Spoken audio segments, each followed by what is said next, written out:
Okay, so before we start the trial, let's go over the evidence. The victims were Hifumi Yamada and Kiyotaka Ishimaru. The cause of death for each was a blow to the head. It is thought that they were both killed with a similar weapon. The tarp was found in the repository under Kiyotaka's lifeless body. It was apparently used to move Kiyotaka in order to avoid leaving any bloodstains.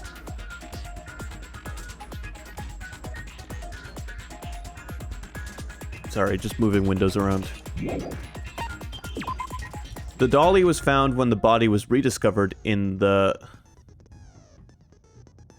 repository. This specific dolly has no handles. And blood was found on one of its wheels. It is assumed that this is the same dolly that was in the equipment room where Kiyotaka's body was originally discovered. What's your laptop doing, Evil? When they were first found in the nurse's office, Hifumi's glasses were covered in blood. However, when they were next seen in the repository, they were completely clean. Hammers of all shapes and sizes were found in the repository. One of them was found wet and had apparently been recently washed. The door connecting the art room to the repository was designed to open only from the repository's side. According to Aoi, it was locked during the search for the missing body. However, when the body was rediscovered, it had somehow been unlocked. A puddle of blood was found in the equipment room where Kiyotaka's body was initially found. A tire track had been left behind in the blood. Guys, I think we're gonna have to just throw together a little campaign and get Evil a new laptop.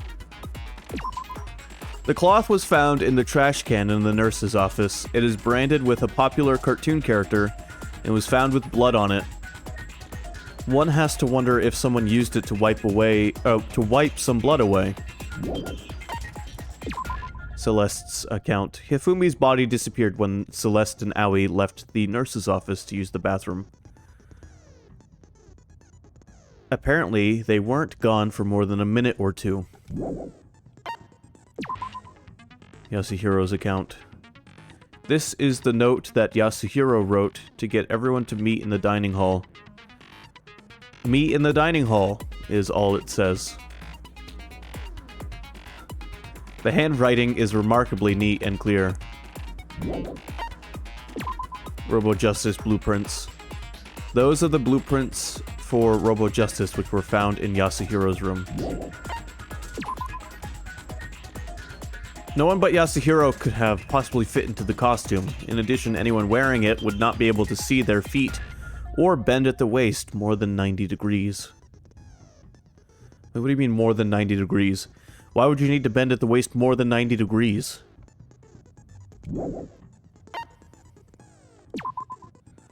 Apparently Yasuhiro received a mysterious note last night.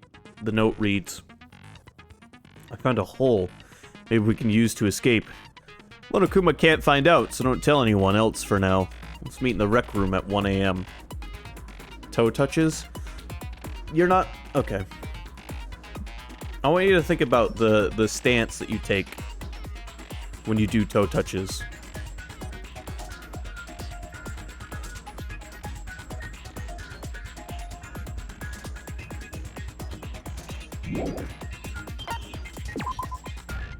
Kiyotaka's wristwatch broke with the hands pointing just past 6 o'clock. It was confirmed that as of late last night, the watch still worked, which means it must have broken the following morning when he was attacked. Kiyotaka's lifeless hand was found clutching a small scrap of paper. Hifumi had this note hidden on him. One edge of it appears to be torn. The note reads, I found a hole maybe we can use to escape. Monokuma can't find out, so don't tell anyone else for now. Let's meet in the equipment room at 6 a.m. Each student has their... Okay, this one is just... Wait, you know what? We're gonna read this one anyway. Each student has their own handbook, which also acts as a card key. The owner's name is displayed each time the handbook is booted up. It is believed that no handbooks were involved in carrying out the murders this time.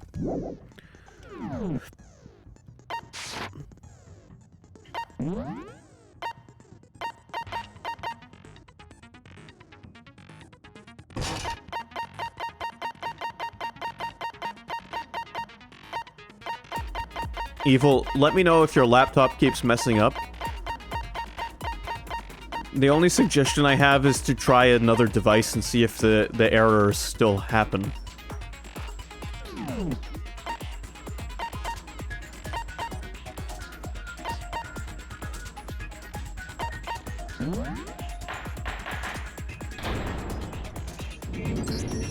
Let's begin with a basic explanation of the class trial. So, your votes will determine the results. If you can figure out who done it, then only they will receive punishment. But if you pick the wrong one, then I'll punish everyone besides the blackened, and the one that deceived everyone else will graduate. Now then, to begin with... We already know who did it! Was that? It was Hiro. He does not have an alibi for when the murders took place, and we found him in that suit.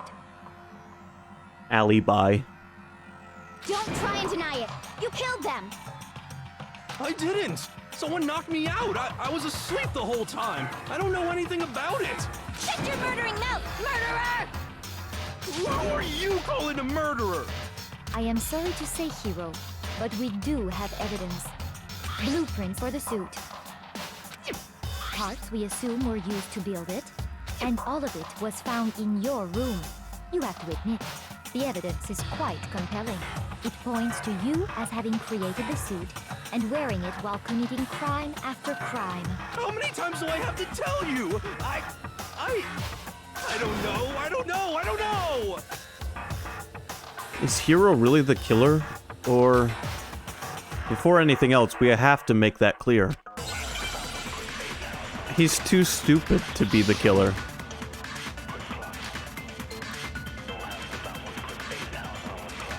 Everything we found in your room.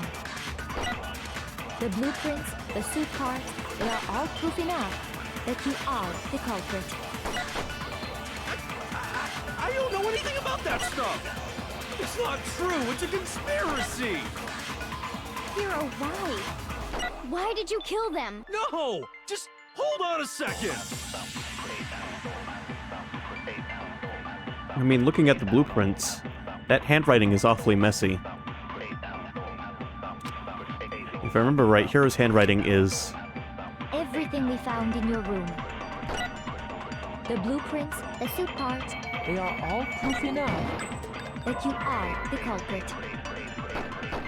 Did you see that shit? How was that a miss? Hiro, why? No! Just hold on a second! Also, this is the only truth bullet I have, right? Everything we found in your room. The blueprints, the suit parts, they are all proof. No, that's wrong.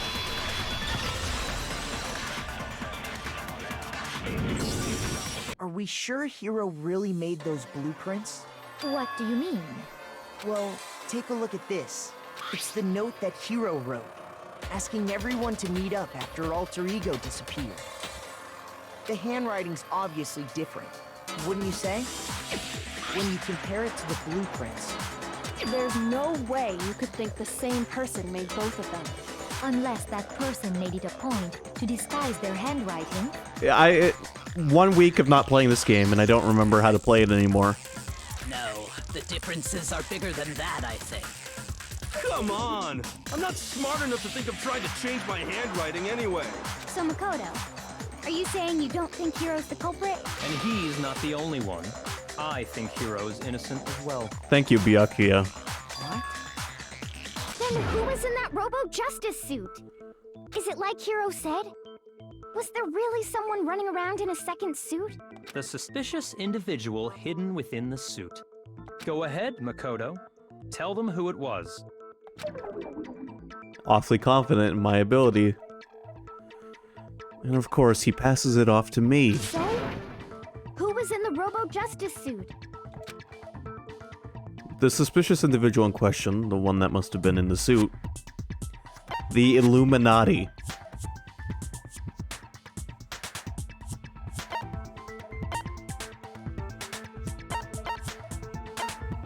I got it!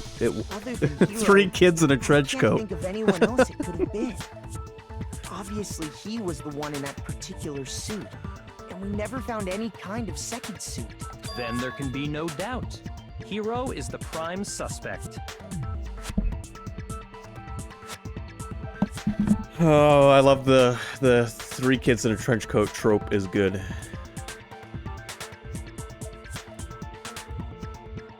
That doesn't make any sense. You just said Hero didn't do it. It makes perfect sense. Hero was the suspicious individual in the suit, but he's not the culprit. So what you're saying is... That's right. The culprit in this case has nothing to do with being in the Robo-Justice suit. What? Now that's a bold assumption. And what reason do you have to make such a statement? You do have a reason, yes? Of course. But before we get to that, there's something else we need to clarify first. So let's get that out of the way. Hey, stop trying to boss us around. Oh shit, not what I meant to do. Give me just a second.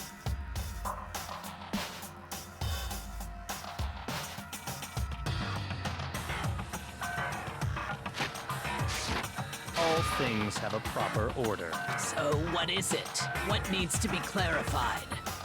One restart later, I think it's working now. Okay. Well, let me know if it keeps fucking up. Worst case scenario, Evil, I will buy you a new laptop myself. We must clarify the method of transportation for Taka's lifeless body.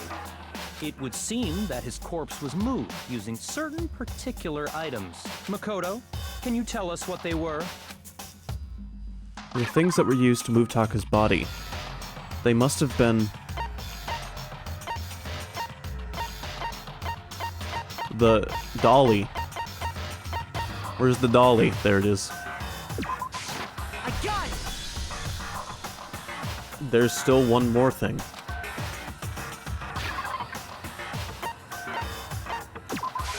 I got it! They were a dolly and a tarp, right? In the order that I picked them. I think that's a coincidence. So, let's see if I can explain.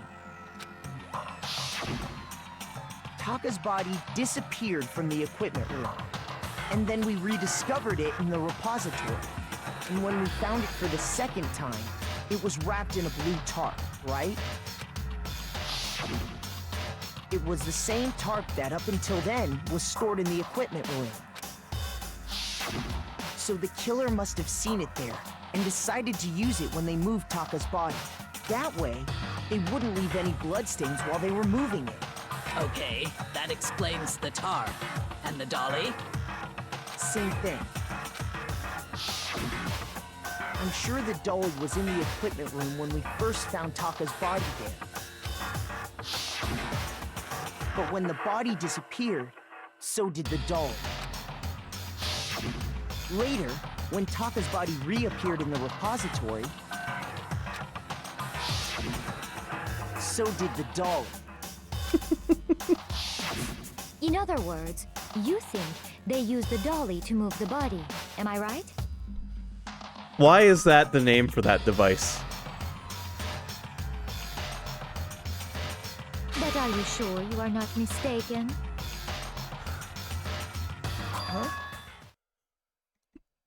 Are you absolutely positive the dolly was in the equipment room when we found Taka's body? That dolly was made specifically for moving large objects between the repository and the art room. It would be very strange indeed to discover it had made its way to the equipment room. Is it not possible that it was in the repository all along, and you simply didn't realize it? She's raised an objection. How do you respond? There is no shame in being wrong, and nobody expects much from you anyway. Except Byakuya, he believes in me. We have all accepted the fact that you rarely understand what is going on around you. Wow, I've never had anyone sound so nice while being so mean. But maybe I can change her mind. If I can just explain to them why the dolly must have been moved from the equipment room to the repository.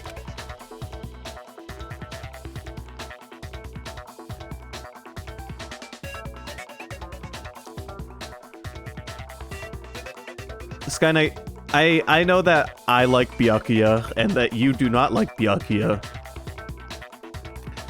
I stand firmly in my stance that Byakuya is a kind person hidden behind layers of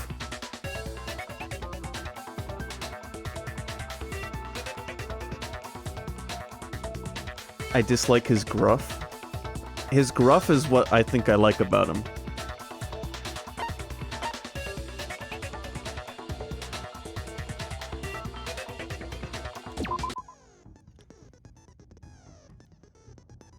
Let's talk about reloading.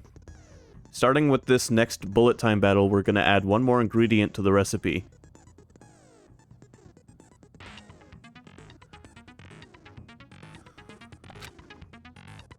On the bottom of the screen, underneath the tempo marker, you'll see your ammo count.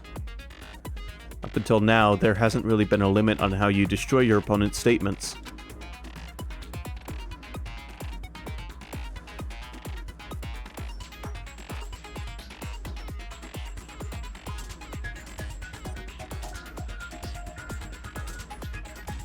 But from now on, just locking on and pressing the Y button won't be enough to handle them. Now it will cost you 1 bullet to destroy a single remark. Once you run out of bullets, you can't destroy any more statements, no matter how locked on you are. I was reading that, but I was paying more attention to what Sky was typing. What button do I press?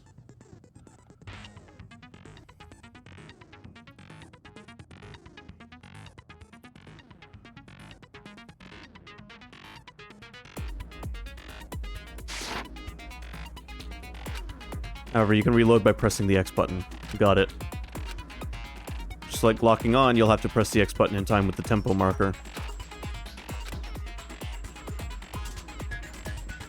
Basically, just remember that the X button now has a function along with the A and Y buttons. You will automatically reload at the start of fever time, and your ammo will not decrease.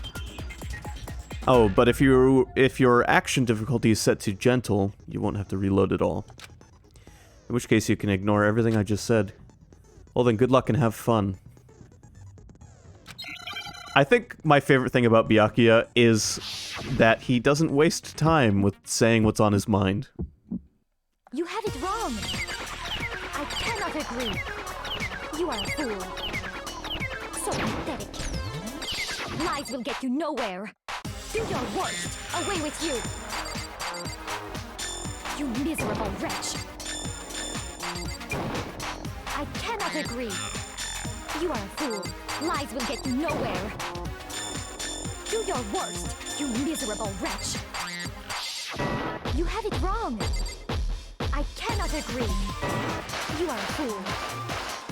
So pathetic. Lies will get you nowhere. I cannot agree.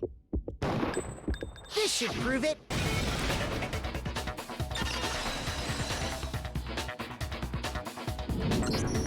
If you're asking for proof that the dolly moved, I have it right here. Listen, whenever I say R instead of L in a word, I'm just gonna blame it on learning Japanese. Because that's how they pronounce L's. Re-road on the rooftops. We don't gotta talk about the rooftop roads from Double Dragon 2.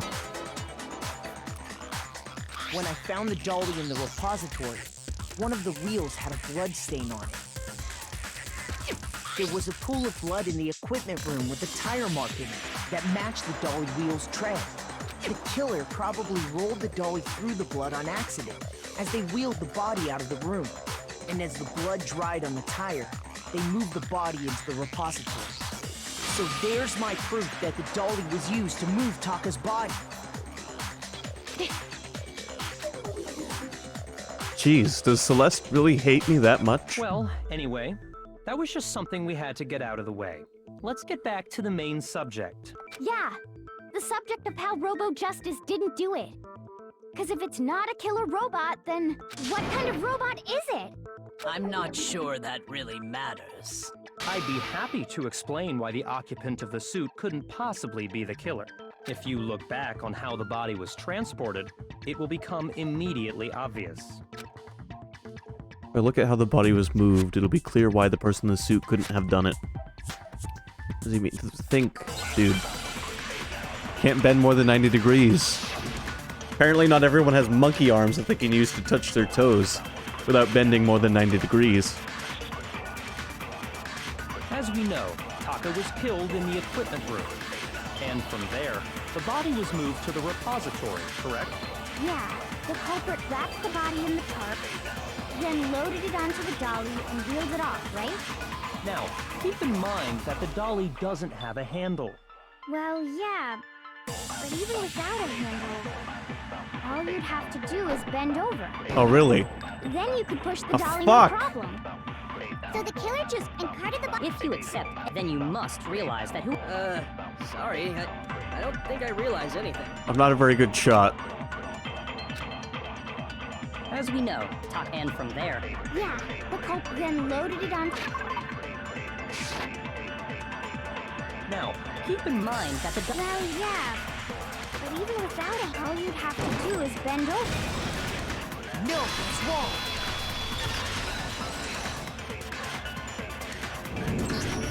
You're absolutely right that you could push a dolly without a handle if you stoop down low. I just wanted to hear Aoi Asahina talk about bending over again. But if you were wearing that suit, do you think you could actually get into a position like that? What do you mean? Think back to what you said when we were all checking out the suit together. Remember?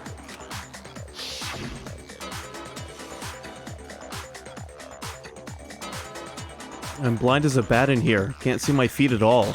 I'm surprised you got anywhere in this thing.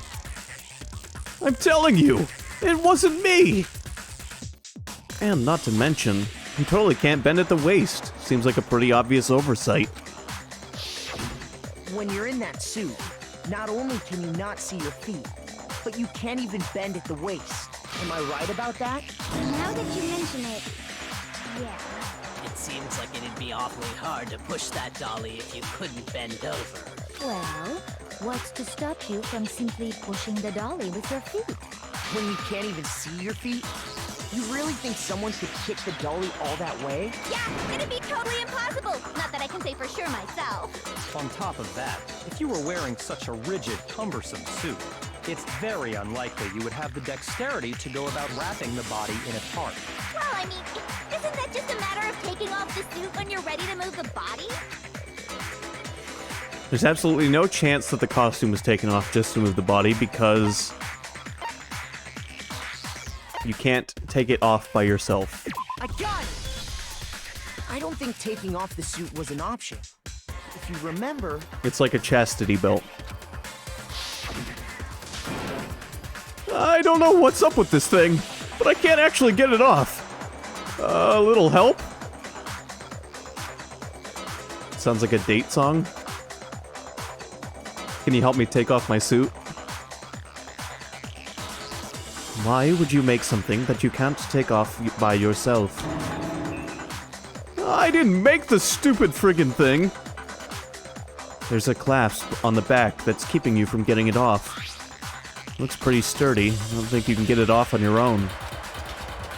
You don't really have a choice. Let's help him.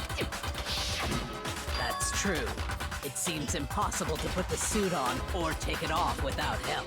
Then, you really can't take it off by yourself? Hiro wasn't just making it up? Of course I wasn't making it up. If he could have gotten it off by himself, I don't think he would have let us see him wearing it. We're serious! Showing up in the suit was basically an invitation for everyone to suspect him. Yeah, that's right. So, it's really, really true that Robo-Justice couldn't have moved the dolly? To be clear, whoever did move the body, it couldn't have been Hiro in the robot suit, correct? No, wait. Just a second, if you please. Have you forgotten about the picture that I took?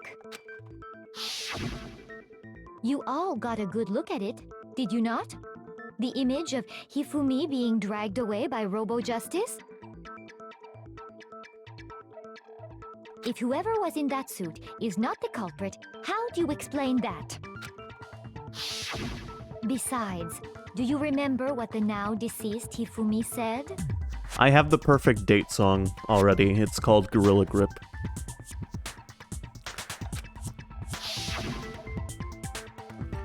How did you get hurt? That guy hit me. What guy? Robo Justice. That's what I decided to call him just now. So long as those facts exist, the proper conclusion is beyond question. The individual inside the suit and the culprit are one and the same. It was Hiro, without a doubt. Yeah. Yeah, that's gotta be right. Hold on a second! It's still far too early to reach that conclusion. Besides, there's no hurry to decide who did it. Before we rush to a verdict, shouldn't we explore every single possibility? Instead of seizing on one viewpoint, the truth is uncovered by analyzing things from every angle. Perhaps, but where do we go from here? Let's review this series of unfortunate events from the beginning. Maybe we'll uncover something new. My favorite Jim Carrey movie. What a pain in the ass! Sky and I had the same idea. I don't disagree, but our lives are on the line. If this is what it takes, we have to do it. Plus, maybe we'll get to find out where the heck Kyoko was when everything went down. All right then, let's take another look back at what happened. I suppose we could start with this morning. 4 of us gathered together in the dining hall.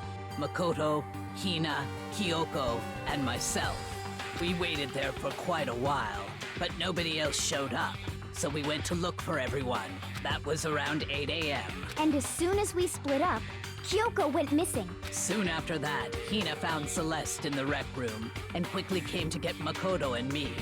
It seems I was unconscious for about an hour after I was attacked by my mystery assailant. I know it was an hour because I remember being attacked a little after 7.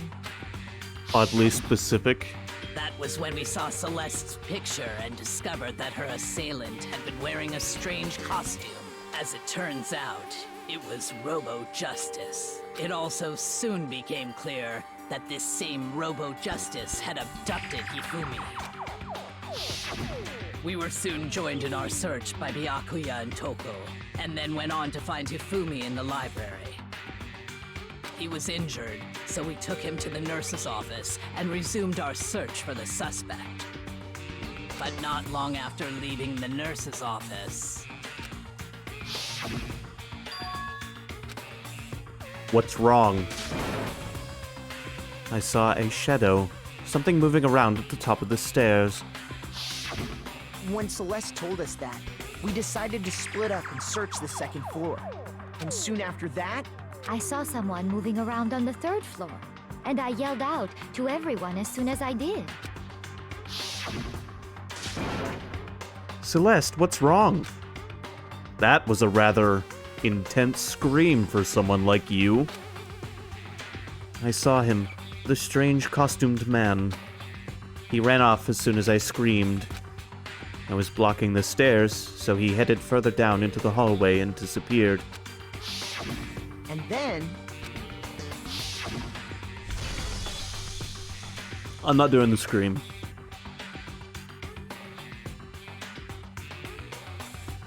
I'll do it as Toad. Actually, if that was Hifumi screaming, that was exactly what it would have sounded like anyway. Huh? What was that? That came from downstairs. It must have been... Hifumi, he's in the nurse's office. accidentally perfect voice acting right there with the scream. This is bad. Come on, we have to go back. It's like you played a recording from the scene. At that point, we decided to divide up into two groups. Celeste, Hina, and I went back to the nurse's office, while Sakura, Byakuya, and Toko chased after the suspect. When we got back to the nurse's office, we found Hifumi, dead.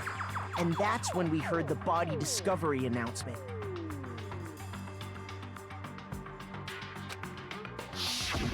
I left Celeste and Hina there and headed back to the 3rd floor to let the others know what had happened.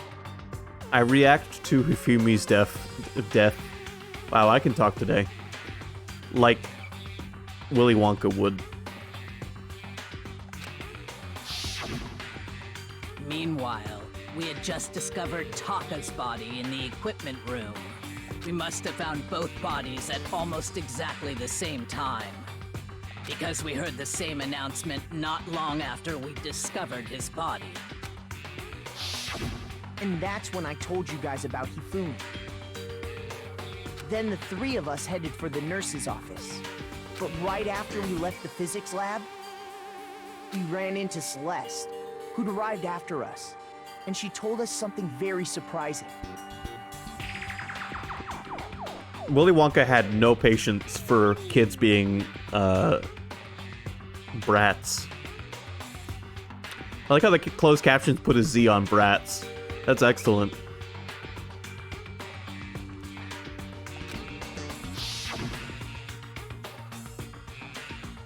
Hifumi's body has disappeared.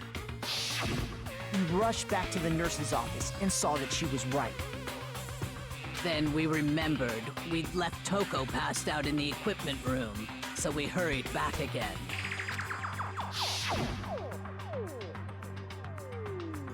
This can't be happening. Are we hallucinating all this or something? But when we got there, we discovered that now Taka's body had also gone missing. Next thing we knew, we were searching the school for 2 missing dead bodies. And after some time... Celeste informed us that she'd found the bodies, and we all headed to the repository, which is where we rediscovered the corpses. I think that about covers it. I see. The whole thing sounds exceptionally complicated. It certainly seems to me that these are not a simple series of connected events. Okay, well, if that's true, then what? Rather than a single series of events, I think we have to consider each murder a separate situation. And from there, we can uncover the contradictions surrounding all of them. Now then, let's get started, beginning with what happened to Taka. Contradictions hidden in what happened to Taka. In order to uncover the truth of this case, I have to find them no matter what.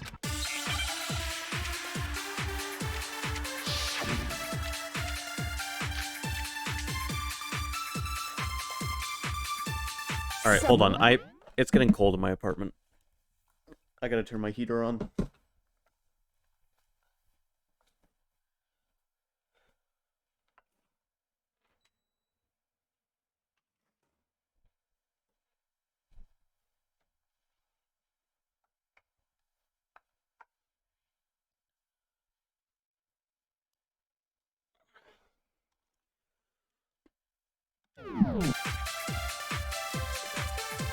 I wonder if he died before Hifumi, or perhaps it was after? We already know what order they were killed in. Taka came last. What makes you say that? Because of the numbering of the Justice Hammers. It's true that Hifumi was killed with Justice Hammer 3, while Taka's death came from a swing of Justice Hammer 4. See? So it's obvious Taka came after. I need to look at the Monokuma file.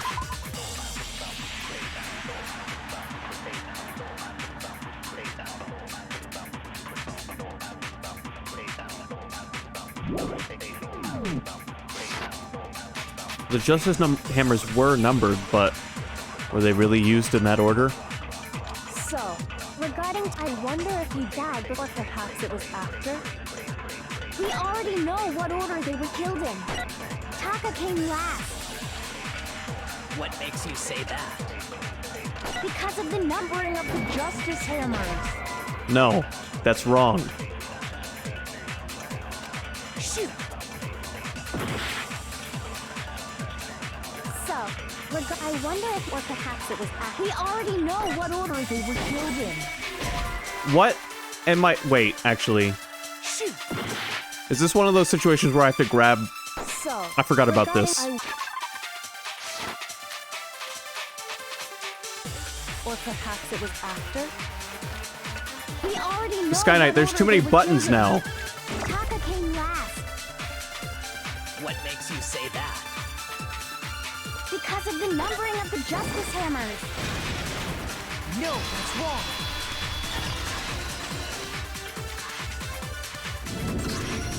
Hold on.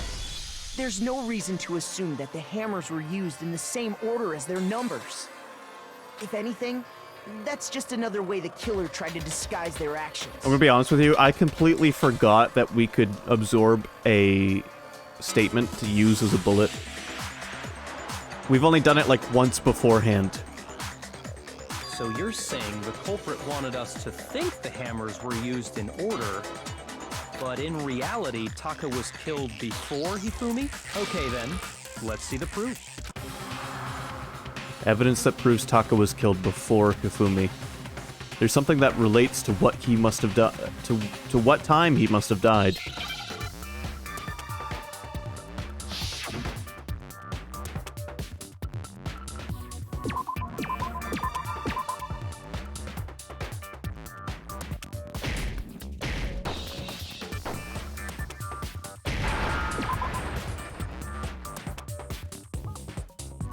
I don't know what I'm spelling. Oh, wristwatch.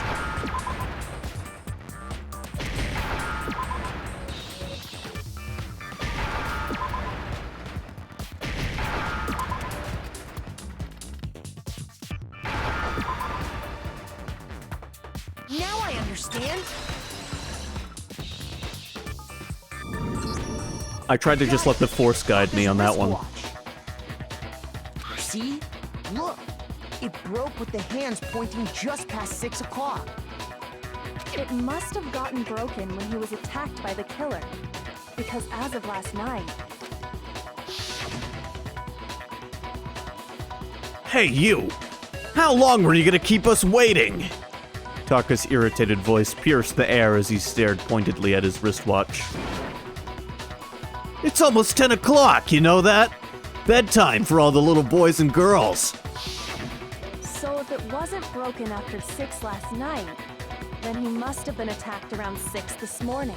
And that would be his official time of death. But if that's true, then he was killed well before Hifumi. And before Celeste was attacked this morning, which happened around 7. That's right. Taka was killed before any of the other incidents took place. That simple fact slipped past all of us. We made the wrong assumption about the order of events, all because of those Justice Hammers. That's exactly why the culprit wrote the numbers on each hammer and had them increase in size. That way, when we saw how they were used in each incident, we'd easily make that wrong assumption. Now, if Taka was killed around 6, then everyone's alibis for his murder go out the window. Because when he was killed, we hadn't met up in the dining hall yet. That may be true in the case of Taka's murder, but all of our alibis still hold true for Hifumi's death. Or do they? That's right. With him, at least, we're all safe.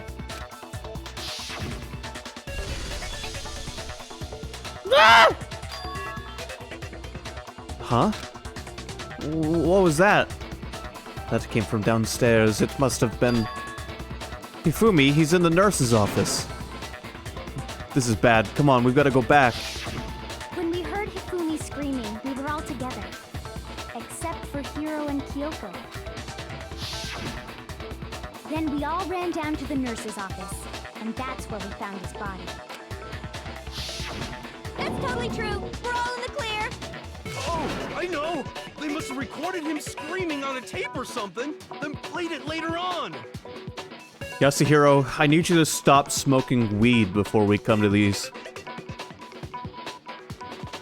If that's true, where's the tape? I don't know. Don't just go making stuff up. Anyway, we all have rock-solid alibis for when we heard Hifumi scream. Since all of us were there together, clearly none of us could have killed him. It helps him get to it helps him get his thoughts in order. And it does not stop there. There was also the moment when we discovered his body had disappeared. Or so he claims. When his body vanished from the nurse's office, Hina and I were in the bathroom together, while everyone else was in the equipment room, correct? And then there's the disappearance of Taka's body from the equipment room. At that time, we were all gathered together in the nurse's office because of Hifumi going missing. Well, don't forget, I was passed out in the equipment room the whole time. Wait, then what if Genocide Jill did it? She could have dragged Taka's body out of there right then. Even if she could pull that off, there's no way she could have done the same with Hifumi's body. Because, as we just established, she was passed out in the equipment room when his body disappeared. Besides, I didn't do either of them anyway. In other words, it is impossible that any of us could have killed Hifumi or moved either of their bodies. Somehow I wouldn't hesitate to believe Genocide Jack. On the other hand, Hiro and Kyoko had disappeared, so they most certainly could have done those things. So what now, Kyoko? For now, we can't get fixated on who did it, or we'll just keep going around in circles. So instead of who, I propose we start talking about how. In particular, I think we need to figure out how Hifumi's body got moved. That's true. We searched everywhere, but we couldn't figure out how to explain his body disappearing. I mean, it's not like he just got up and walked. And according to what Celeste said, We could not have been gone for more than a minute or two, though. So then the killer was able to get in and move Hifumi's body in that short amount of time? It would seem so. his body apparently disappeared in the 1 minute her and Hina took their eyes off of it. But to carry that much weight from the first floor up to the third in that short amount of time? Oh man, yeah! There's no way! It'd be impossible! Well, what if I told you there was a way to make the impossible possible? What? How? If the dead body were to move itself. Huh? The dead body moved on its own? No! Not another... ghost! I don't think it has anything to do with the occult. I think what she's implying is, we thought Hifumi was dead, but perhaps in reality he was still alive.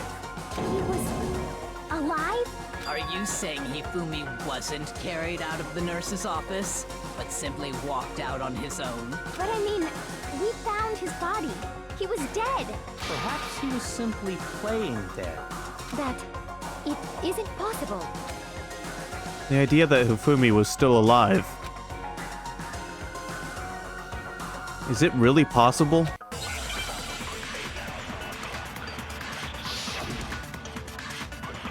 I mean, even your average person is going to be like 170 pounds.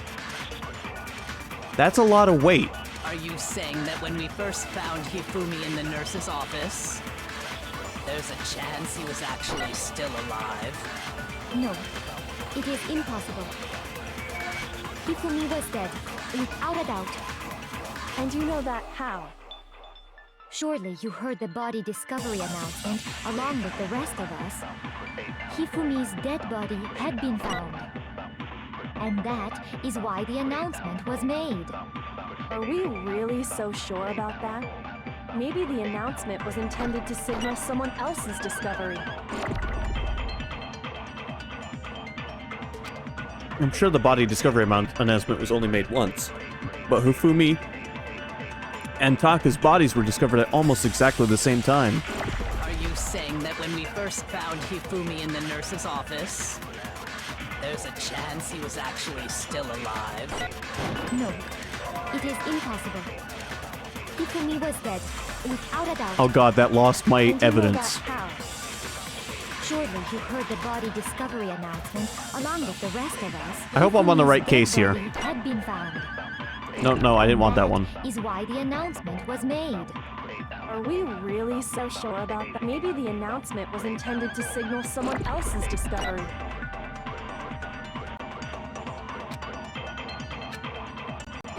Are you saying that when we first found Hifumi in the nurse, there's a chance he was actually still alive? No. Okay, I was wrong. Guys, I'm not doing so good this chapter. Shoot!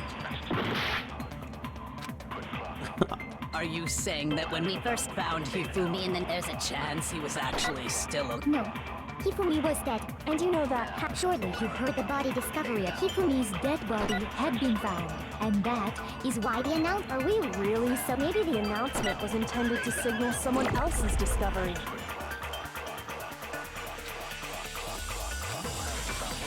Are you saying that when we first there's a chance he was No, Hifumi was dead, and you know that. Surely you heard the body discovery. Hifumi's dead body had been found. Thank God.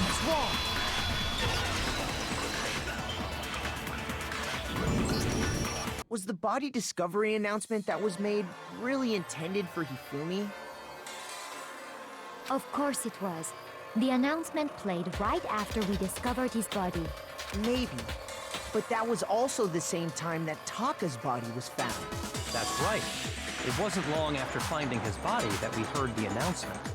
So there's a good chance we made a mistake in there somewhere. Celeste is really chatty this chapter. I wonder why.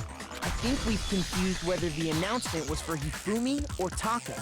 First of all, if 2 bodies had been found, there really should have been 2 announcements. Maybe Monokuma simply got lazy and rolled them together into one. What do you say, Monokuma? Any comment? Well, it's a very sensitive issue, so I can't go into too much detail. But what I can say about the body discovery announcement is that Detail. it's only broadcast when 3 or more people find a dead body for the first time. That didn't answer our question, man. We're asking if you're a lazy bum. No, actually, that was plenty. Huh? He said it's only broadcast when a body is discovered for the first time, which means even if we find the same body again later, he won't make the announcement again. If that's true, then why was the announcement made again later on? Huh? Later on? Exactly. We heard the body discovery announcement twice. The second body discovery announcement. The first time it played was when we found each body in the nurse's office and the equipment room. And the second time was when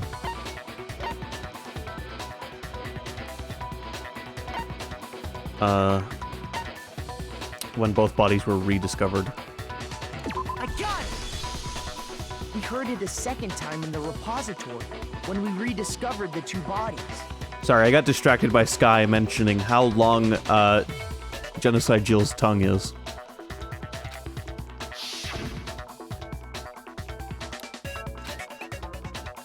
A body has been discovered!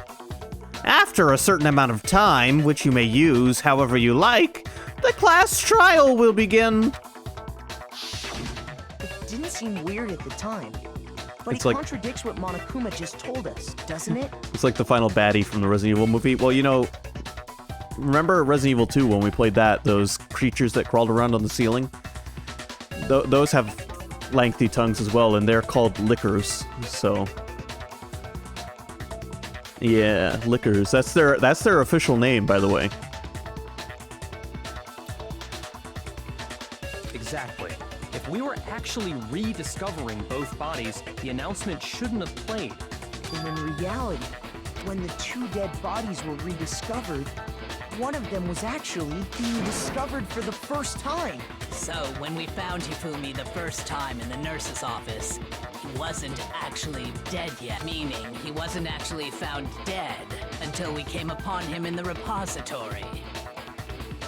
How was Hifumi able to stay perfectly still for that long? And that's just part of it. There's one other thing that leads me to believe he was still alive in the nurse's office. Oh, I know! Because he was super good at playing dead! Bada bing, bada boom! Kelnor Ime? What?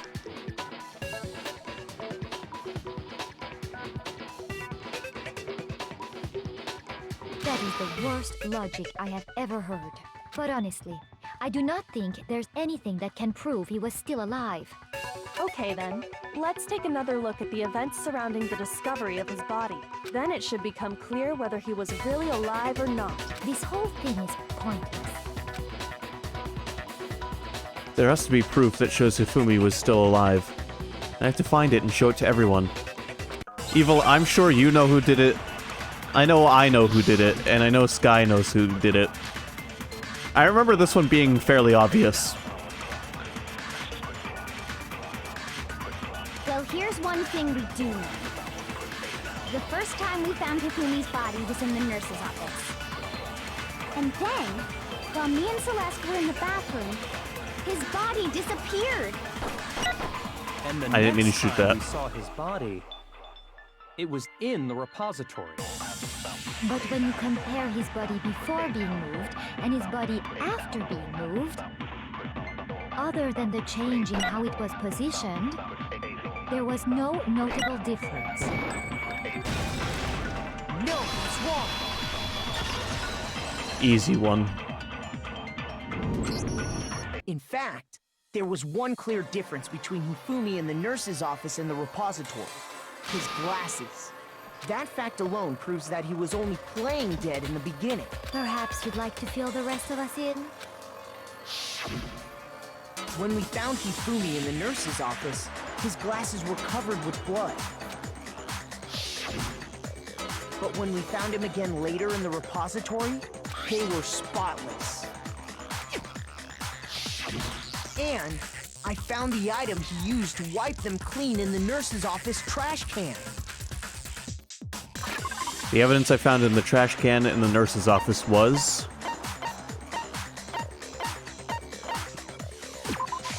I got it!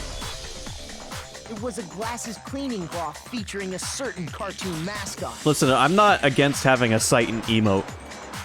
You know, Xenogears had a well, I liked it a lot, so I wouldn't mind having an emote dedicated to it. However, I wouldn't know how to do a sight and emote. One look at the bloodstain on the cloth should make things clear. This piece of cloth was used to wipe Hifumi's glasses clean, and the mascot on the cloth is the same one that's on the digital camera, right? And whose digital camera was it? Hifumi's, of course. The character was Princess Piggles from Demon Angel Pretty Pudgy Princess, I think. I highly doubt anyone but Hifumi would have brought something like this to school. I see your point. And the only people here who wear glasses are... I wouldn't be caught dead using a tacky piece of garbage like that. A few tissues is all I need to keep my glasses clean. Then there's no question. I just realized something about Toko. We wear the same glasses. So what you're saying is... What exactly? What I'm saying is, the blood on his glasses was wiped away using his own glasses cleaning cloth. Even if that is true, it does not mean he wiped the blood off himself. But who would benefit from a clean pair of glasses other than the glasses owner? I'm pretty sure it's a coincidence, because the last time I played this game was in 2017. That's a good point. Then it must have been him, right? So let's assume that Hifumi was still alive in the nurse's office. He pretends to be dead. Then when he's alone, he wipes his glasses clean so he can see. Then he stands up and walks out on his own 2 feet. And with that, the impossible task of moving his copious corpse becomes possible, wouldn't you say? But then, if he was just pretending to be dead, what was with all that blood? Was it paint or something? The fridge in the nurse's office contains packs of blood for emergencies. He probably used one of those. He figured if he was gonna play dead, he should go all out, so he just dumped it everywhere! But he got crazy with it and had to wipe his glasses off when he was done! Oh, what an idiot! And if Hifumi was still alive at that point, the disappearance of Taka's body is easily explained. It should be perfectly obvious who must have moved Taka's corpse.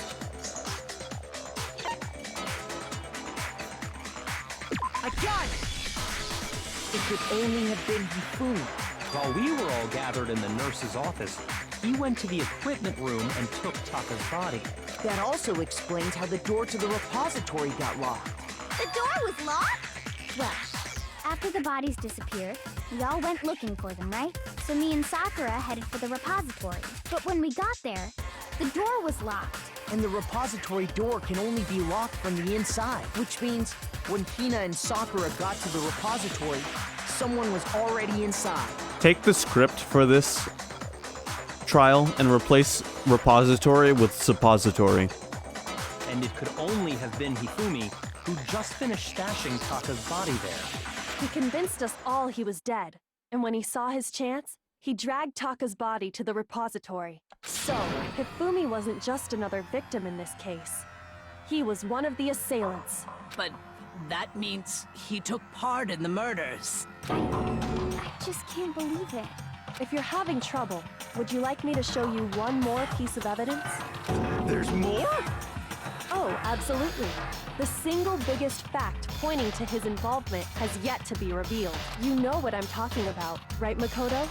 The item he took off of Taka's lifeless body? Yeah. The paper.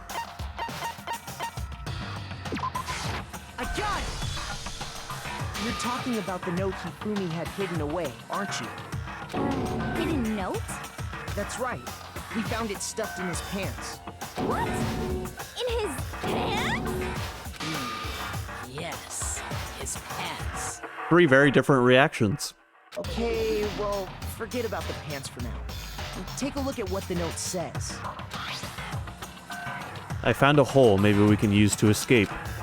Monokuma can't find out, so don't tell anyone else for now. Let's meet in the equipment room at 6 a.m. That's the note I was telling you about. The one that told me where to go. Huh? Wait, this one's a little different. In my note it said, Monokuma can't find out, so don't tell anyone else for now. Let's meet in the rec room at 1 a.m. I see. Then this note isn't the same one Hiro got. It's not the same? In other words, the killer got in touch with another person besides Hiro, and that person could only have been... Hifumi's pants. I got it! That's right! Taka!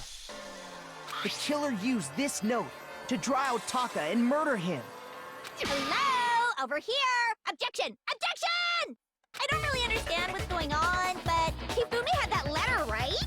So whoever wrote it wasn't drawing out TikTok, they were drawing out Huffy! Just to be clear, TikTok is Taka and Huffy is Hifumi, right? Yes, now make a comment about her intelligence.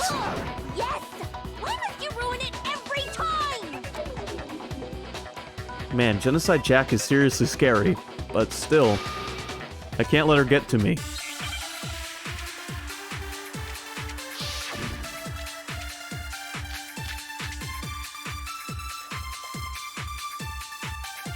Huffy had the note, right? Then the person it was intended for must have been Huffy! Fuck, I'm trying to shoot the spinning Remember one. what the note said. What time did it say to meet? 6 a.m., I believe. The time doesn't matter! The note has nothing to do with TikTok! I almost had it. We have the perfect evidence. But remember, what time did it say? 6 a.m. The time doesn't matter! The note has nothing to do with TikTok! No, that's wrong. Isn't TikTok a thing now? I just realized that. No, there absolutely is a connection. Is that what she was saying? TikTok? What the hell are you talking about? The note said to meet at 6 a.m., which is the same time Taka was murdered. We've already proven that using his wristwatch. But there's more. Look where the note says to meet. The equipment room, right? Which is where Taka was killed. I see. So, Taka was murdered at both the time and place written in the note. I think that should be plenty to show that this note was definitely meant for Taka. Well, when you put it like that. No further objections! Then someone used that note to trick Taka. Just the same as me. The culprit really is a cold-blooded monster. Telling people they found a way out. But if they gave the note to Taka, what was Hifumi doing with it? Stuffed down his pants, no less! Most likely. Hifumi stole it off Taka's corpse after he died. She's really hung up on the pants. Huh? He stole it? Where's your proof? Go ahead, show us. Because the rest of it was still in Taka's cold, dead hand. I got it! When I searched Taka's body, I saw that his lifeless hand was gripping a small scrap of paper. If I'm right about this, the sheet of paper this piece came from is... I knew it! It fits perfectly with the note we found hidden on Hifumi. Then Taka's scrap and Hifumi's note. Yup, they're from the same piece of paper. Hifumi had the note meant for Taka, while Taka's corpse still grasped a small piece of that note. There's only one way to explain it. Aoi rolled high athletic ability and low int. Taka died clutching the note. Hifumi tried to free the note from his death grip. High dex, low int. Leaving behind only one small scrap. Did I get all that right? That means Hifumi knew the note was important. Exactly. Which proves that he was an accomplice in the murder. Whoa. Yeah. After seeing all this, Hifumi was super involved in this whole thing for sure. In fact, he was behind the whole thing. In fact, he's still alive! Alright, you're getting carried away. Sorry, no. When we found him in the repository, Hifumi was truly and completely dead. The second body discovery announcement proves that. So then, who killed Hifumi? Whoever did is the mastermind, the true killer. He was killed in the repository. So he must have been killed not long after transporting Taka's body. So, he must have been killed after Taka's body vanished, but before we found both bodies in the repository. During that time, we'd all split up and were searching for Taka's missing body. In other words, during that time, none of us have alibis. Wait, but me and Sakura were together. Stop trying to steal the spotlight, you stupid walrus! Who are you calling a walrus? Anyway, when they were killed bothers me too. But there's something that's been bothering me even more. And what might that be? The weapon they used to kill Hifumi. The weapon? Yeah, because I mean, according to the Monokuma file, the way Taka and Hifumi were killed was almost the same, with them having similar fractures and all. But Justice Hammer 3 and 4 were still laying around in the nurse's office and equipment room, right? So if Hifumi was killed in the repository, the culprit would have had to grab one of the hammers, kill Hifumi, then put the hammer back where they found it. But wouldn't that be seriously risky for him? I'm surprised. It seems there's some semblance of a brain knocking around that skull of yours after all. Oof. Hell yeah, it's packed in there good and tight. And he's proud of it. He's right, though. I don't understand it either. The Monokuma file makes it clear that they were killed using similar instruments. But if the hammers were already laying around those other rooms... So the question is, how could the culprit have gotten their hands on either of the hammers? Personally, I haven't a clue. So which hammer was used to attack Celeste? Number 1 or number 2? Those were accounted for in other rooms too. And I don't think either one is big enough to kill someone. Then, Is it not possible they used a different weapon? I don't think it is possible. They were both killed with the same kind of thing, right? So then, what was used to kill Hifumi? The weapon that was actually used to kill Hifumi. The whole picture surrounding this case won't become clear until we figure that out. Somehow I have to find the truth.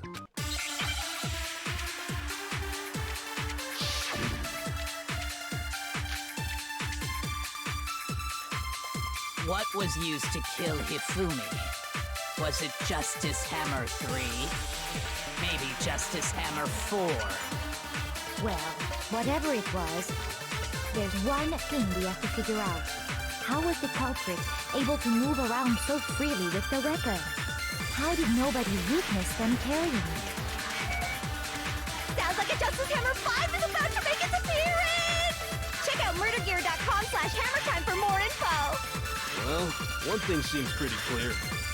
The murder weapon had to be one of the Justice Hammers. And, that's about it.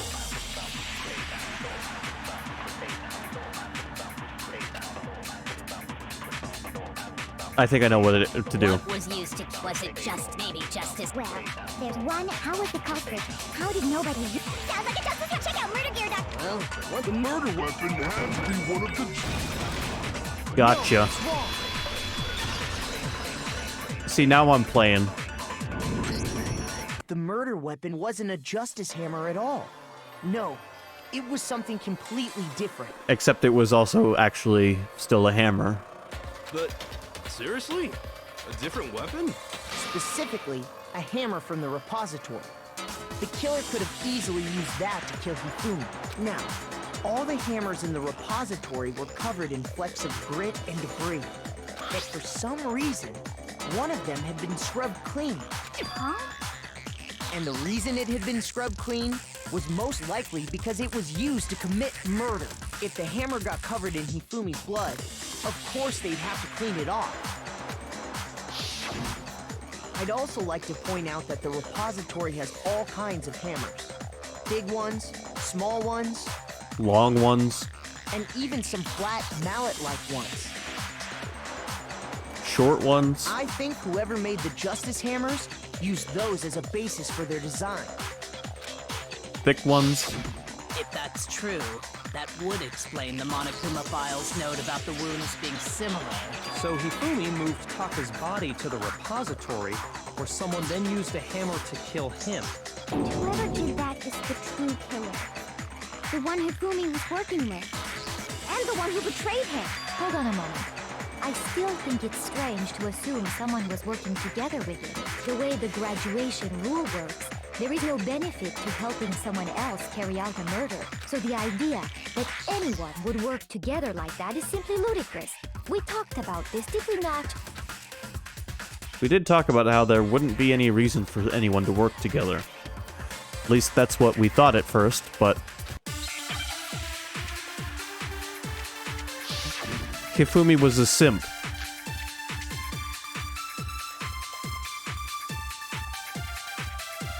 Based on the rules that have been laid out for us, even if more than one person is complicit in the murder, only the one who actually carried out the act can graduate and survive. Assuming the rule holds true, it is simply impossible that two people work together on this. That is how the rule was explained to us. But that only really applies if there's one murder, right? In this case, however, there were two murders. Can we really say there's no chance two people work together on this? Based on the rules that have even if more than one, only the one who actually carried out the... Assuming the rule holds true, it is simply That is how the rule I'm gonna have to steal But that only a really statement. applies if there's one. In this case, however, there were two murders.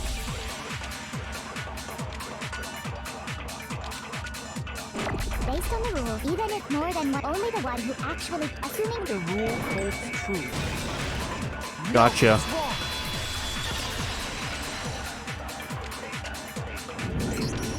Since there were two murders, it's at least plausible that more than one person was involved. Never use the word impossible when making a case.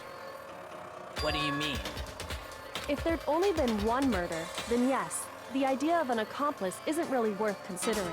Naturally, if only one person can be saved per murder, an accomplice has no risk versus reward benefit.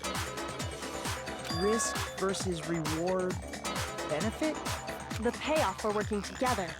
The reward that balances out the risk of taking part in the scheme. There's no point in being someone's accomplice if there's no benefit to you. However, if there were some potential mutual reward for the risk, then cooperation becomes possible. You're saying that two people could act as each other's accomplices to commit two separate murders. I think that's what the true killer told Hifumi. They would each have an accomplice for their crime, and based on the case's events, Hifumi would have been the first one to act, murdering Taka. They made him carry out the first murder so he couldn't back out of helping them later on. So in this case, there wasn't one single person committing multiple murders. Instead, each person killed someone, creating two separate incidents. Bunch of sick bastards. And it only looked like one person because that's how the true killer designed it to look. A single suspicious individual, a similar weapon used in each crime, disappearing bodies. By creating one seamless set of circumstances, they made it look like one person was behind it all. The mastermind picked their target and managed to convince him to go along with their plan. And then, to avoid the no accomplices rule, they simply killed their accomplice. Now, who do we know that Hifumi will do whatever for? That sentence didn't quite articulate the way I wanted it to, but I think I got the gist of it out. Which, if true, means that betraying Hifumi was part of the plan from the very beginning. That's just awful. How could anyone be so cruel? You think so? I can't help but admire its cunning. Still, their choice of accomplice seems odd. The effort made to convince us the two murders were the same. That was the main characteristic this time. Kyoko must have noticed that fact from the very beginning, which is why she said not to look at this as a series of connected events, but entirely separate incidents. Kyoko really is amazing, although, when you think about it, she's almost too amazing. Like, it's almost unnatural how good she is at this. I understand how an accomplice could be involved. But then, who was the one pulling Hifumi's strings? That's problem numero uno right now.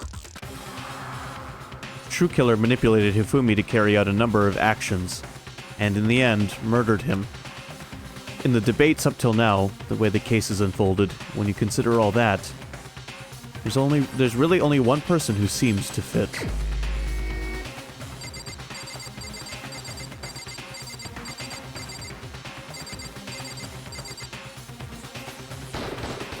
Here's my answer. It was Celeste. So I'm the suspicious individual now, am I? I really do hate this kind of joke. A joke? I wonder. So what you are saying, then, is that I specifically chose to work together with Hifumi. The idea that I would choose to spend any amount of time interacting with him. You made him make you tea. That I would go within 10 feet of that shit from brains, that lazy, worthless, goddamn idiot! Pardonnez-moi. Just to be clear, there is evidence to support it. Is that so? It is. Throughout the investigation, there was certain behavior that was common only to the two of you.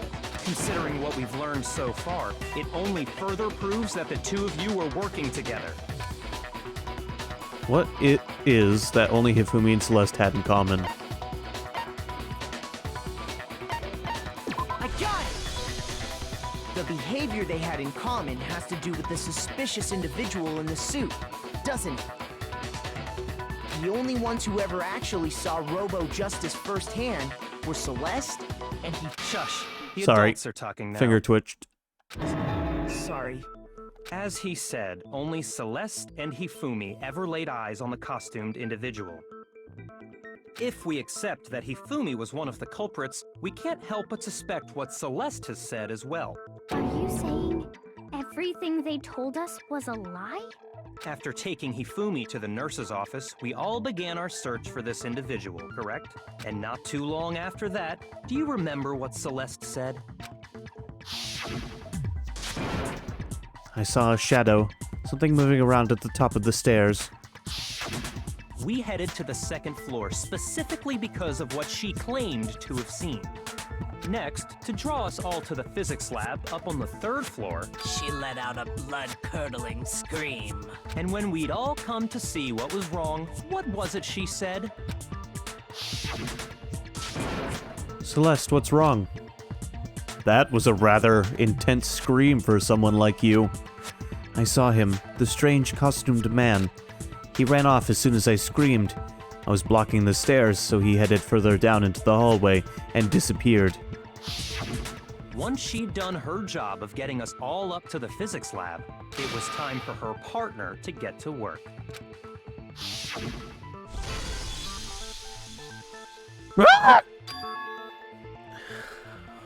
Huh? What was that? That came from downstairs. It must have been... Hifumi, he's in the nurse's office. This is bad. Come on, we have to go back. It was to get us to divide into two groups. So that we would discover both bodies at the same time? In fact, Celeste was precisely the one who proposed that we split up. She is looking dead into the camera. Then why don't we split into two groups? I'll lead the hunting party. That seems much more interesting. Very well, then Makoto and Hina, you come with me to the nurse's office. I will leave the capture of the suspicious individual to Toko, Byakuya, and Sakura. Well, if Celeste and Hifumi were working together, all those chance events suddenly become connected. And on top of that, that piercing cry of yours early on.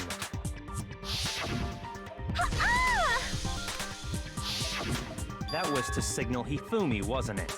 It was your way of telling him, we're on the third floor, everything's going according to plan. Why else would you let out a scream that could have carried across the sea? I just realized another strange thing. When we found Hifumi in the nurse's office, who we now know was only pretending to be dead, I certainly was not expecting this. I did not imagine that Hifumi would be murdered. Celeste, you were the first one to say he'd been murdered. You wanted to make sure we wouldn't have any doubt in our minds. I don't believe it. Everything. The whole thing was one big act. I think we just got beamed. Hina, you were with Celeste when Hifumi's body disappeared, right? Yeah. I was feeling kind of sick, so Celeste took me to the bathroom. Wait! Then that was... She wasn't worried about you. She just saw a chance to help Hifumi sneak out of the nurse's office. Each piece isn't much by itself, but start putting them together and the picture gets very ugly indeed. Greater than the sum of its parts. Wouldn't you agree, Celeste? I have no idea what you mean. Don't bother trying to deny it. You made one fatal mistake. Oh, did I? I didn't even catch it myself when you first said it, but looking back, I can say that that one little slip-up was your undoing. What are you talking about? I'm talking about what you said after Hifumi's body disappeared and we returned to the nurse's office. They must be really enjoying this. Enjoying the sight of us standing around, frightened and confused. We're all going to die here. We're going to die, just like those guys died. I remember her saying that too, but I don't understand what's so strange about it. Then pay attention. Sakura, Toko, and I were first to discover Taka's body in the equipment room. Then Makoto showed up and told us Hifumi had been killed. So Sakura and I left with Makoto. Once we were in the hall, we ran into Celeste, and the four of us headed to the nurse's office. Now, The entire time we were together, none of us said anything about Taka being dead. Think about it. Celeste's comment doesn't make sense. It was completely out of place. Yeah, I see what you're talking about. Although I don't really get what it means. You hear that, Celeste? Everyone's having some trouble understanding. Could you repeat what you said? If you're really not the culprit, you shouldn't have any problem repeating it, right? Byakuya said that Celeste's comment doesn't make sense. But what is he alluding to? Oh my god, please.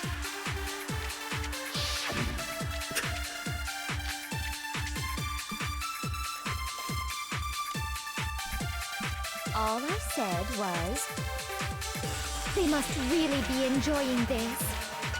Enjoying the sight of us standing around, frightened and confused. They must be positively elated. We are all going to die here. We are going to die, just like those guys died. And that is all I said.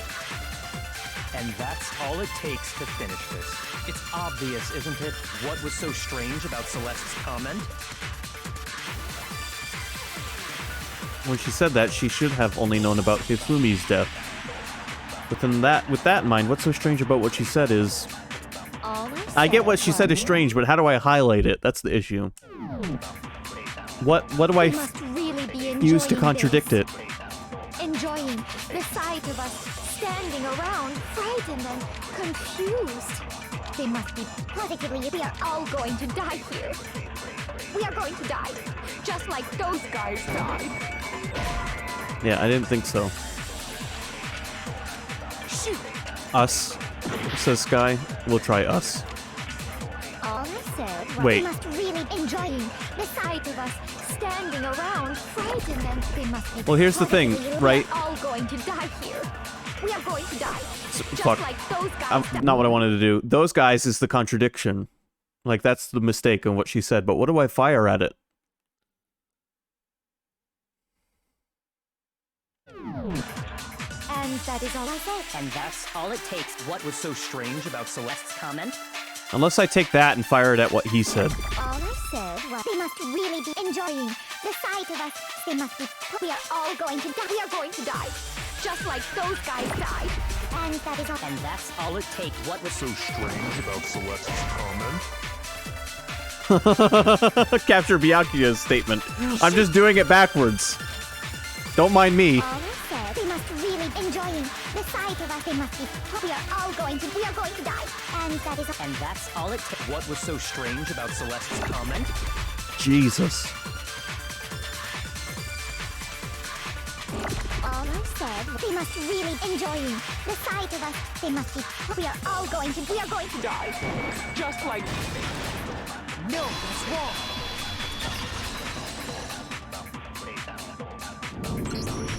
That's right. There's no reason Celeste should have said, just like those guys died. When she said that, none of us had told her Taka was dead. Look at that fucking face. Exactly. And we didn't run into her until after we were all out in the hall. So there was never any chance for her to have seen his body in the equipment room for herself. So how did you know, Celeste? How did you know more than one person had been killed? And how did you know they were both guys? Because Kyoko had also disappeared, right? So she could have been dead too. You all have such vivid imaginations. You know that? Imagination. Hello, Neo. You claim that I was lying when I told you about the suspicious person I saw. Then what about the picture I took? How do you explain this picture of the costumed villain dragging Hifumi away? It has to be some kind of setup, right? So let's put the suit on. And then she used the camera's timer to set up the picture. Have you so quickly forgotten? You are the only one who could have possibly fit into that suit. Plus, I happen to know that this particular camera does not have a timer. In other words, it is an unassailable fact that this is a picture of Hifumi being dragged away. If everything I told you is a lie, how can this picture exist? Simple. Are we sure that's really a picture of the suspect dragging Hifumi away? What could you possibly mean by that? Surely there are other explanations than the one you've offered up. No, there is no other explanation. Other explanations? If it wasn't a picture of the suspect dragging Hifumi away, it's a picture of Hifumi lugging, fucking... what's his name? Hiro's body. I got it! It's not a picture of the suspect dragging Hifumi away. I would say it's a picture of Hifumi dragging the suspect away. It's them dancing. That's certainly within the realm of possibility. The one being dragged off in that picture isn't Hifumi, but the person in the robot suit. Hifumi was lugging the reefer, yeah. We've simply been led to believe that it's the other way around. And the strange costume might only exist to lead us astray even farther. If you saw someone wearing something like that in this situation, of course you'd notice and be suspicious. That's what happened! You put me to sleep and made me out to be the bad guy in all this! Such a thing I think Evil's here somewhere as well, Neo. is utterly impossible. Hifumi was dragging him away? Ridiculous. Is it? I don't think it's ridiculous at all. Then shut your mouth and allow me to educate you. Celeste thinks she can prove that there's no way Hifumi was dragging the suspect away. Is that really possible? Man, fighting to the last... I don't know how I was gonna end that sentence. Breath, I guess. Robo Justice costume, Yasuhiro's message. Me up in that suit after I passed out. And what was our other one? Then you just drape me across Hifumi Robo and had Justice him Blueprints. carry my weight. You tried to make me look like the bad guy. Like I said, ridiculous. As you can see in the picture, the suspect is standing perfectly upright. If the person inside the suit was unconscious, there's no way they could stand up straight like that. Except that costume is, like, giving the person in it rigor mortis. No. Even if the person inside the suit were unconscious, they could still stand up like that, because that Robo Justice suit had a certain characteristic. Stiff as a board.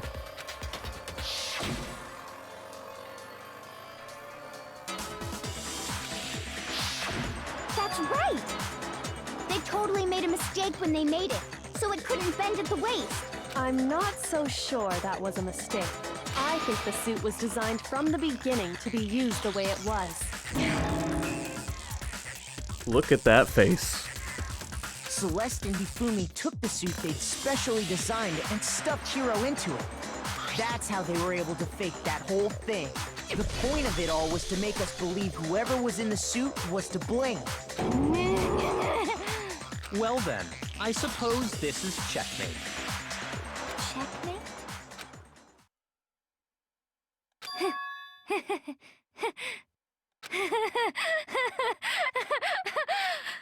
Don't make me laugh, you idiot!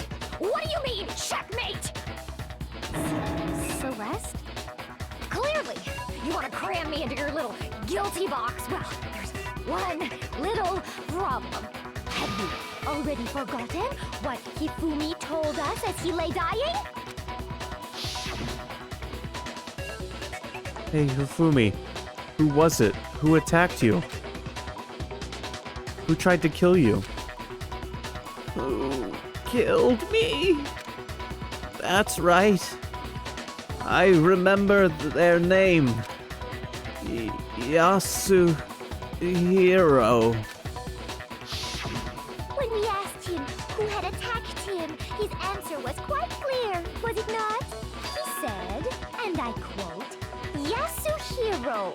In other words, Yasuhiro Hakakure! Right, but my name isn't really Yasuhiro. It's actually Taro. Your confusing statements don't make any sense. You're only making things more complicated. He did say Yasuhiro, but are we sure he was really pointing the finger at Hiro? What the hell are you talking about? I'll burn you alive! Kyoko, what do you mean by that? I like her voice when it's not dressed up. Think back to how Hifumi used to talk to us. How did he refer to each of us?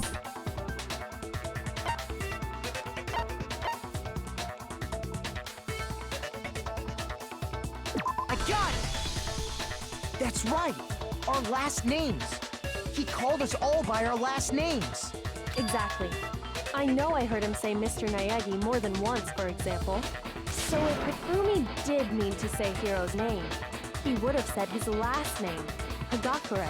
I'm sure it was just incidental. By chance, his first name. Indecent? Don't talk. Random chance. Now isn't that a convenient explanation? No. There's no reason to think he would have said the name any different than normal. But he must have run out of energy before he could say any more. So Hifumi was trying to tell us the last name of whoever killed him? But the name he said doesn't apply to anyone here. Well, no. Hold on. There's one person it could apply to, and that's Celeste. She never actually told us what her real name is. What did you just say? To think you'd take your false accusation so far, I don't know whether to laugh or spit! Come on! Enough with your idiotic blather! Yasuhiro is a loser's name! Do I look like a loser to you? Well, do I? What? I think I've earned the right to be a little on edge. Okay, then fill us in. What's your real name? Make sure your ear holes are wide open and listen up! My real name is Celestia Ludenberg. Could you please stop making me repeat myself over and over again? Celeste still won't give up, so then I have to do something to make her accept it. Out of context, that's a horrible sentence.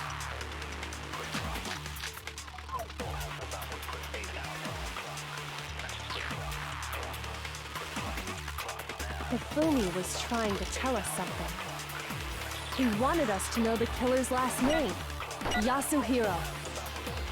If there's one person here who might have that last name, It would have to be you, Celeste. You haven't told anyone what your real name is. how many times do I have to tell you? My name is Celestia Ludenberg! God damn it! How long do you plan to go on pretending? I'm not pretending. It's the truth. And since you have no way to contradict me, No, it's wrong!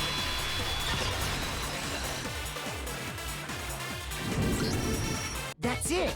The handbook! what? Anytime you turn your handbook on, it shows the owner's name when it boots up, right? Monokuma told us all about it before. This handbook is absolutely vital to a healthy school life, so don't lose it! When you start it up, it will display your name. Always make sure you have the right one. Now, this is not your everyday handbook. It has so many more uses than that. So all we have to do is check her handbook, and that'll clear up everything.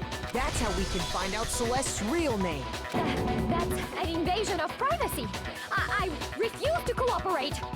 Your refusal to cooperate is a admission of guilt. Celeste, can you please just tell us what really happened? Please, just tell us. Even when I'm put in check, it's just my nature not to give up. Because...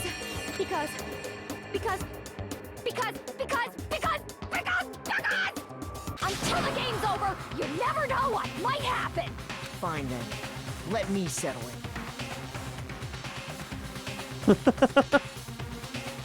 I wasn't saying that was the case in every single situation, Sky.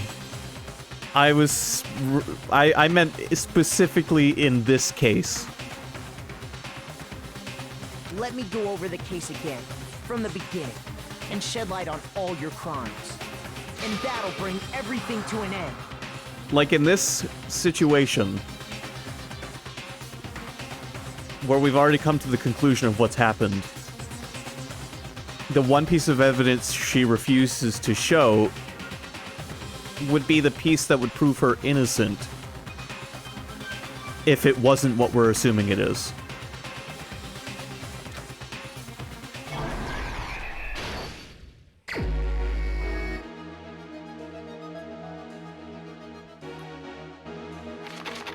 Alright, time to do this. In this case, how did the killer recruit their accomplice? Was it seduction? I don't know if I'd call it seduction. Simpduction?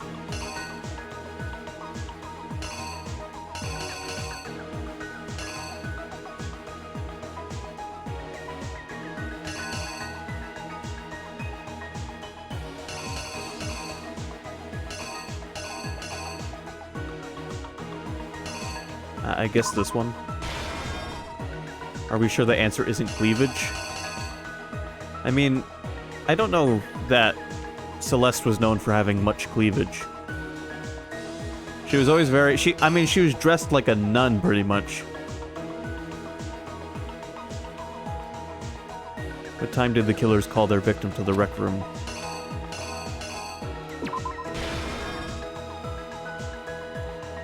Who was it that the killers summoned first?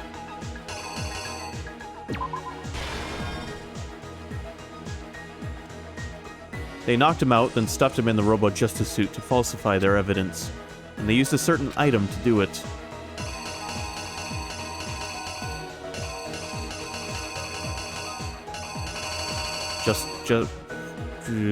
Justice Hammer 2?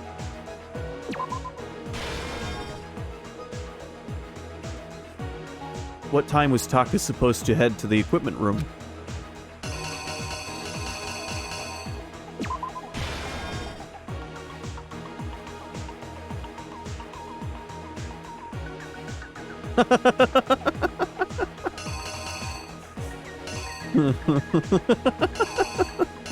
Yes, don't forget.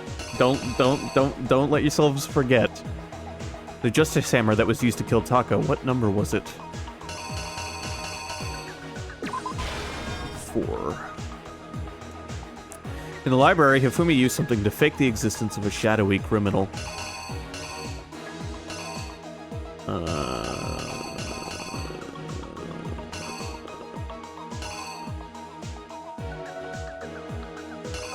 The camera?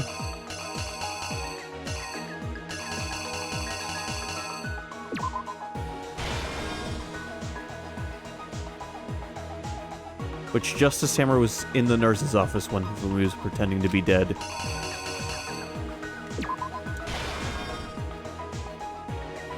Why are there pieces from former trials? Red herrings, I guess.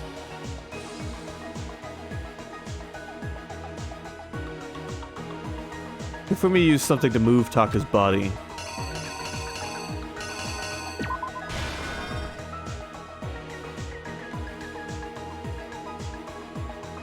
The weapon the killer used to murder Hifumi. The killer is you! Before anything, the killer persuaded someone to help carry out the murder. And that person was... These fucking Hifumi faces. With an accomplice, the killer was able to execute a number of otherwise impossible schemes.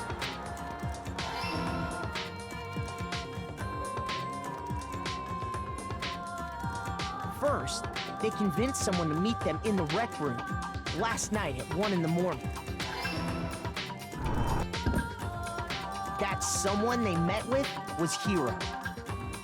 The murderous duo intended to pass Hiro off as the prime suspect. So when they met up with him, they drugged him, knocked him out, and stuffed him into the Robo Justice suit. Alright, I made a mistake there. What was the description? Use a certain item to do what? Falsify their evidence. Oh wait, okay, I know the mistake I made.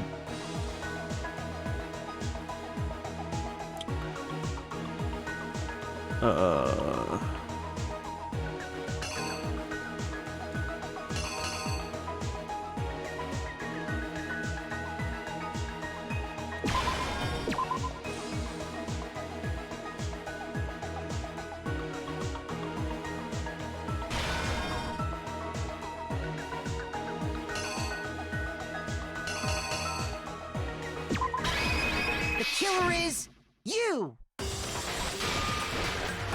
They drugged him, knocked him out, and stuffed him into the Robo-Justice suit.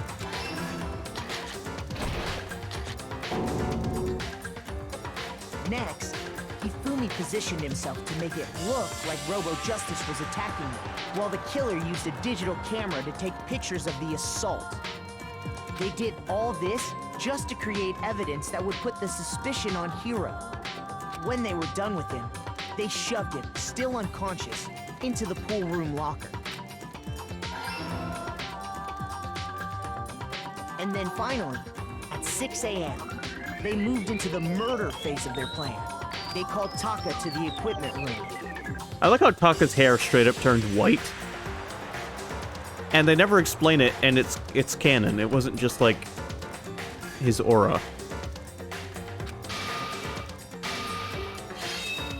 And his eyes turned red, but... And that's where Hifumi killed him, making it the scene of the first murder. The murder weapon was Justice Hammer 4, which was left there in the equipment room. The reason Hammer number 4 was used was to create confusion about the order of the crimes. So, next they falsified 2 more assault incidents. For these attacks, the killers pretended to be the victims, to solidify Robo-Justice as the suspect. The first fake incident was the attack in the rec room.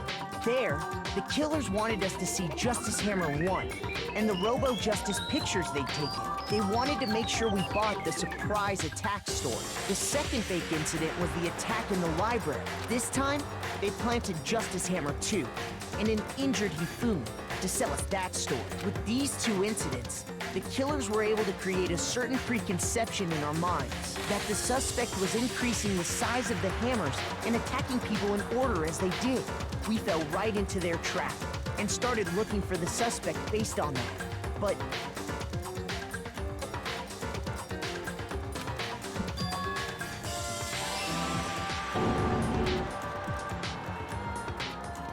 while we did that, we left Hifumi alone in the nurse's office.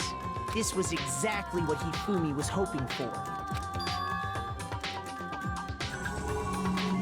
He took a blood packet from the refrigerator and Justice Hammer 3 and turned the room into a crime scene in which he himself had apparently been brutally murdered. He let out a scream to draw us back, and when we returned, that's what we found. Meanwhile, the other group that had been out searching found Taka's body at the same time. So when we heard the body discovery announcement, we naturally assumed it was for Hifumi. We left the nurse's office, and Hifumi once again took advantage of the situation. He simply got up and made his escape. When we learned his body had disappeared, we all rushed back to the nurse's office. And once again, Hifumi had the chance he was waiting for. This time, he snuck into the equipment room.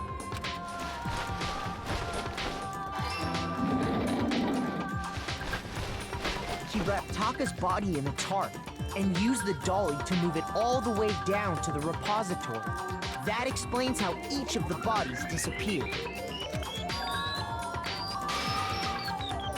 But even Hifumi didn't know what the true killer had in mind for their final act.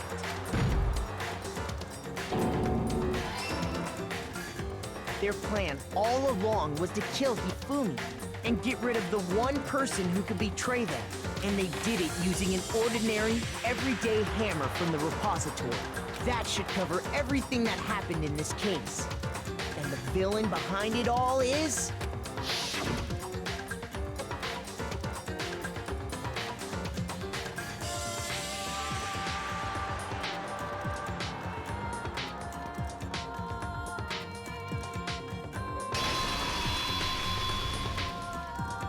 Celeste!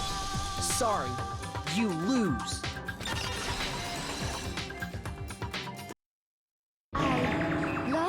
I lost? When was the last time I was forced to utter such words? They hang heavy around my neck. Then you admit it? You're the killer? Listen to you, trying to take charge, as if you're my private instructor. I, Celestia Ludenberg. Actually, no. Taiko Yasuhiro is fine. Taiko? So, you finally accepted it.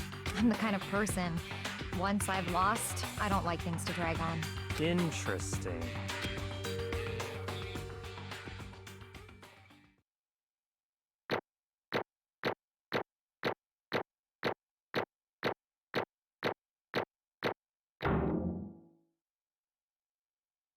A. Okay, Monokuma. I'm ready to begin. Or, no. I suppose this is the end, isn't it? It is indeed the moment we've all been waiting for. Time to vote. Okay? Okay. I mean, that was only a couple of hours. If you would, please locate your lever and cast your vote. And when the votes are tallied, who will become the blackened? Will you make the right choice or the dreadfully wrong one? It is a good thing I decided What's it gonna be? It's a good thing I decided to include some bonus material today.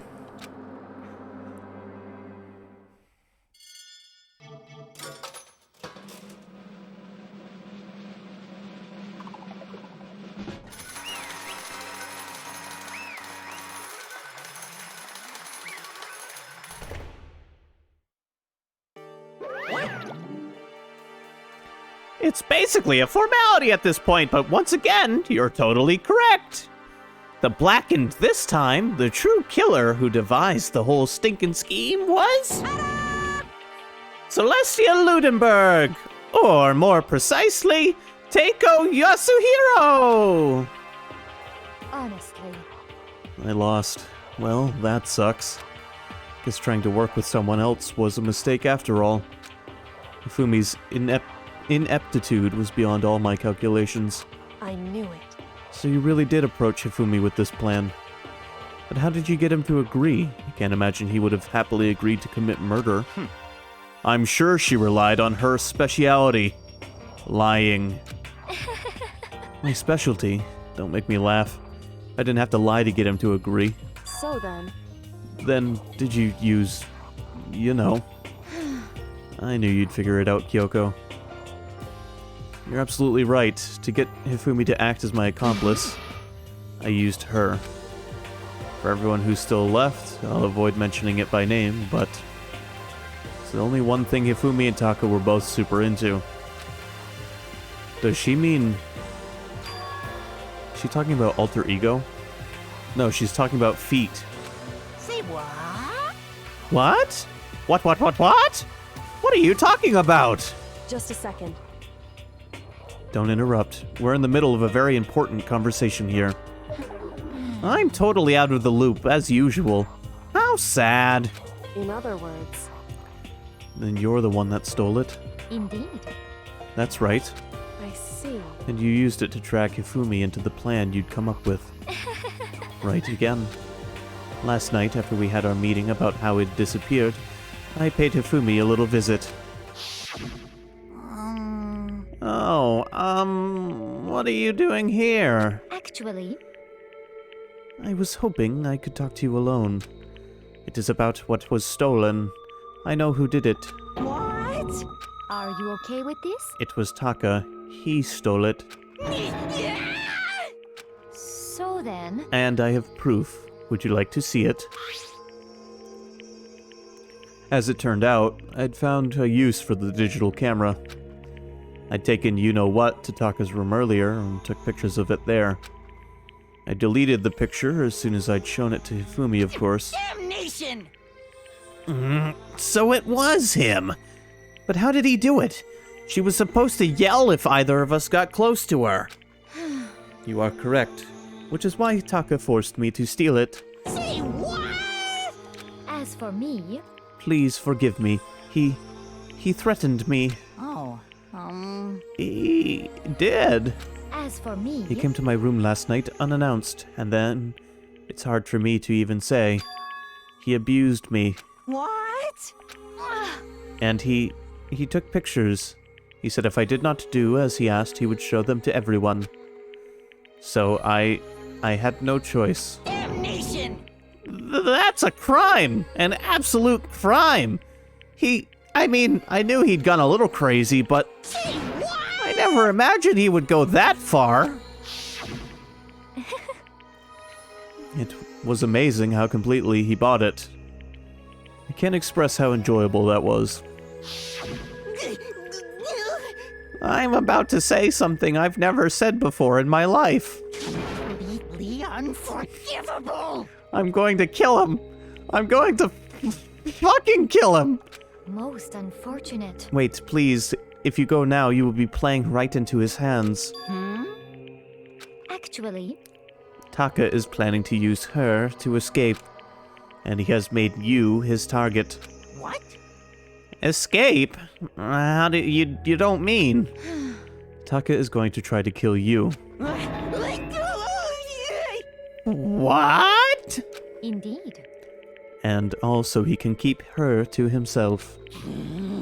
That This is bastard! unforgivable! Completely unforgivable! Bastard! Bastard! Bastard! Bastard! Honestly, Can we allow him to continue with these barbaric acts? Absolutely not! How could I? She... I swear I will save her! actually, Then, would you like to join with me? It just so happens I have come up with a plan. I have devised a way to reclaim what he has stolen and escape this dreadful school. And with that, it is complete. Huh? What are you talking about? Oh, nothing. Ifumi agreed without a second thought. The effect that item had on him was remarkable.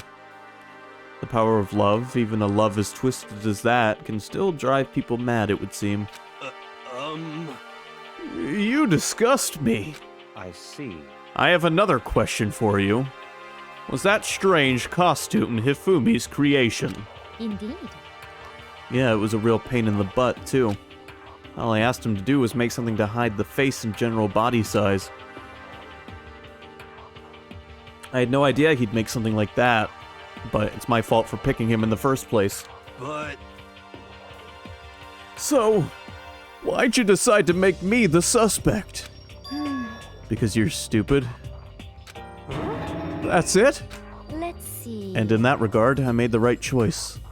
I'm so glad your stupidity surpassed my every expectation. Life must have been tough on your parents, though. I feel like I could cry. Well, But when you were explaining your plan to Hifumi, how did you explain the part about him playing dead? What she's asking is, what was Hifumi supposed to do after that? Assuming you had actually let him live. Are you okay with this? That's simple. After he did his part and pretended to be dead, once someone showed up, I told him to say he'd been seriously wounded, he was on the verge of death, but he just barely held on. And he really believed that? Well, of course, that wasn't all there was to it. As I explained it to Hifumi, the plan was, while you were all questioning him about what had happened to him, I was going to murder someone else. At that point, Hifumi would have had an alibi, so nobody could doubt him. I told him that, and he believed it. It all seems very straightforward. Stereotypical. I just matched the lie to the level of the opponent, in fact.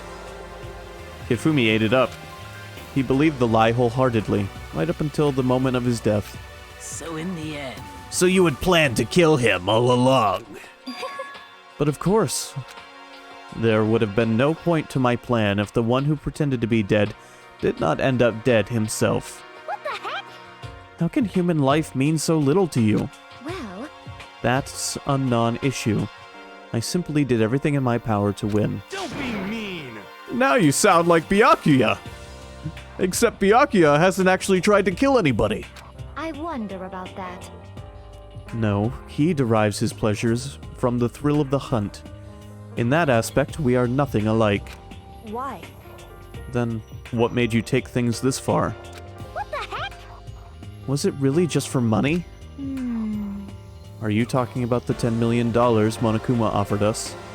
That is a lot of money, it's true. But that's not all there is to it. From the moment our new life here began, my only thought has been escape. But... What? All along you've been saying how we have to accept living here. You little bitch. Obviously, that was a lie. Hey! I couldn't take it. I hated it from day one. More than anyone else in here. You little bitch. I wanted to get out. Every day was fresh torture.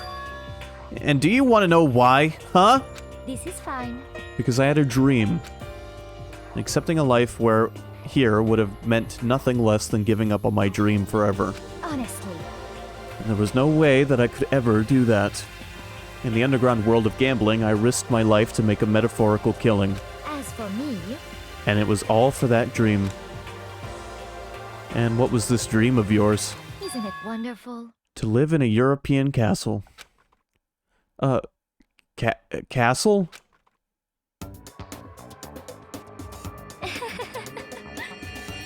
And to gather handsome men from all over the world to serve as my butlers / bodyguards. I was going to make them dress up like vampires and satisfy my every need. Once I obtained that, I would have created a perfect aesthetic world of decadence. This is fine. Living the rest of my life there was my only dream, my only goal. Yeah, it looks like a scene from the Gold Lady from Sucker for Love. Yeah. That's what life was all about. I'm down for the make 'em all dress like vampires thing. Combined with my own winnings, Monokuma's $10 million would have made that dream a reality. I got right to the edge, but There is nothing to be done. unfortunately my dream has been scattered to the wind. Still, I don't have any regrets. I pursued my dream to the very end, so why would I? Just the worst. You sound so passionate, but you were really able to kill your own friends for it? Oh, Are you asking me to feel guilty? That's a pointless endeavor. Think nothing of sacrificing others for my own ends. I feel nothing. do you understand? That's all there is to me. That's what makes me complete. Isn't it terrifying how different our values are? There's simply no room for understanding. What is this? That's what we should be saying. And plus, how can you be so calm? Don't you realize you're about to die? Why aren't you scared? My ability to lie is unrivaled, and I take pride in that. It's not just other people, I can even fool my own emotions. The conscious deceives the unconscious. And that's why you're not scared. Yes, indeed. That's right, I don't fear death. Kill me however you like. But you know, if I could be reincarnated, if I had a choice, Isn't then it wonderful? I think I would like to come back as Marie Antoinette. Hey, You just get executed again.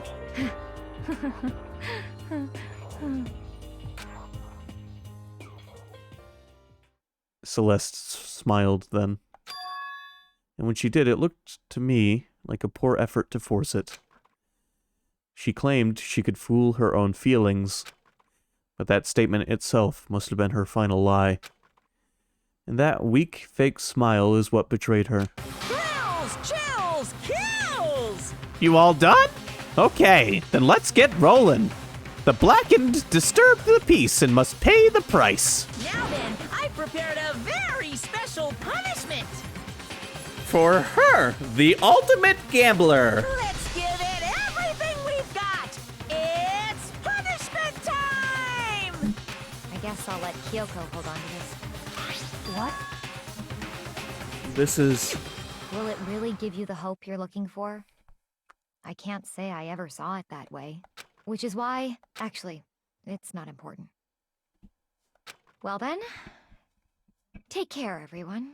Perhaps we'll meet again. In another life.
It's over. The third execution is over. Celeste's death is over. Celeste killed my friends, so I can't pity her, but I also can't deny that at one point I considered her a friend too. And for him to just come along and... Isn't it just awful? Someone couldn't cut free of their regrets from the outside world, and so more people had to die. Extreme! You guys are still young. You need to place more value on your lives. What are you gonna do? Jeez, and here I thought you guys were gonna pass the torch of hope to the next generation. Let me out of here! What do I care about hope? I'll throw it in the trash if you just let me out of here. Too bad. You're all the embodiment of hope, whether you like it or not. And it's my destiny to knock you down one by one. It's sad, yes it is, but that reality just can't be avoided. Don't talk like you're not responsible. How long are you gonna make us keep going through this? What do you want from us? God, I'm so sick of people asking me that. Give it a rest already. So anyway, Kyoko, did I see you get some kind of key-type object from Celeste? Hey! So, what's the deal with that? What? Huh? What's the matter? So then, I'll answer your question if you answer mine. you... What did you do? What did you do to me? Ooh. What? Hey, Answer me.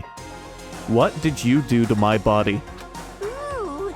How exciting. What? Oh man, oh jeez. Oh man, oh jeez, what do you mean? What did I do? I have no idea. I don't know anything about it. What was that just now? The mastermind did something to Kyoko's body? What does that mean? Okay, things are getting kinda awkward. I think it's about time I got out of here.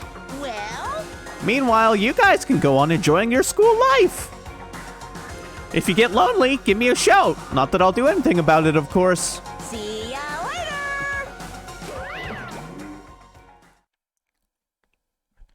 Monokuma disappeared, leaving us all depressed and in despair.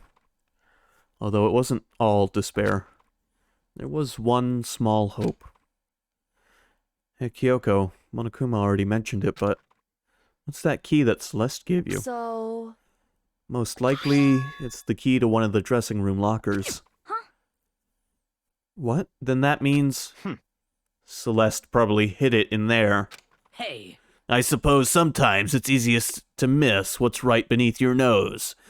Well then, we'd better go check. Indeed. Good idea. We left the courtroom and rushed to the dressing room.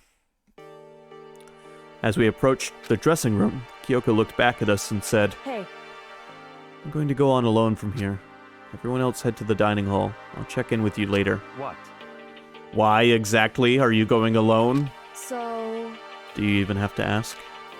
As she spoke, she glanced quickly at the surveillance camera. Come on. That's not what I mean. Why you? There's still the risk of a spy, you know. Then I'll go too. What? You?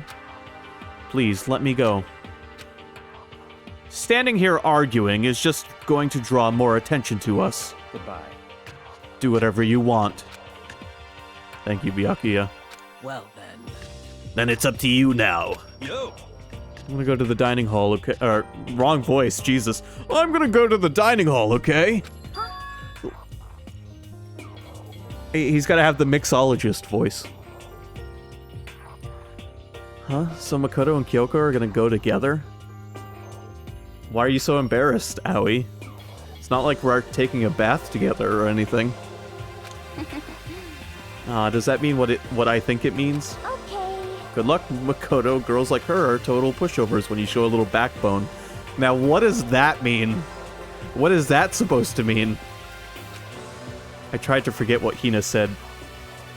Everyone headed to the dining hall, leaving me and Kyoko there alone. Shall we go?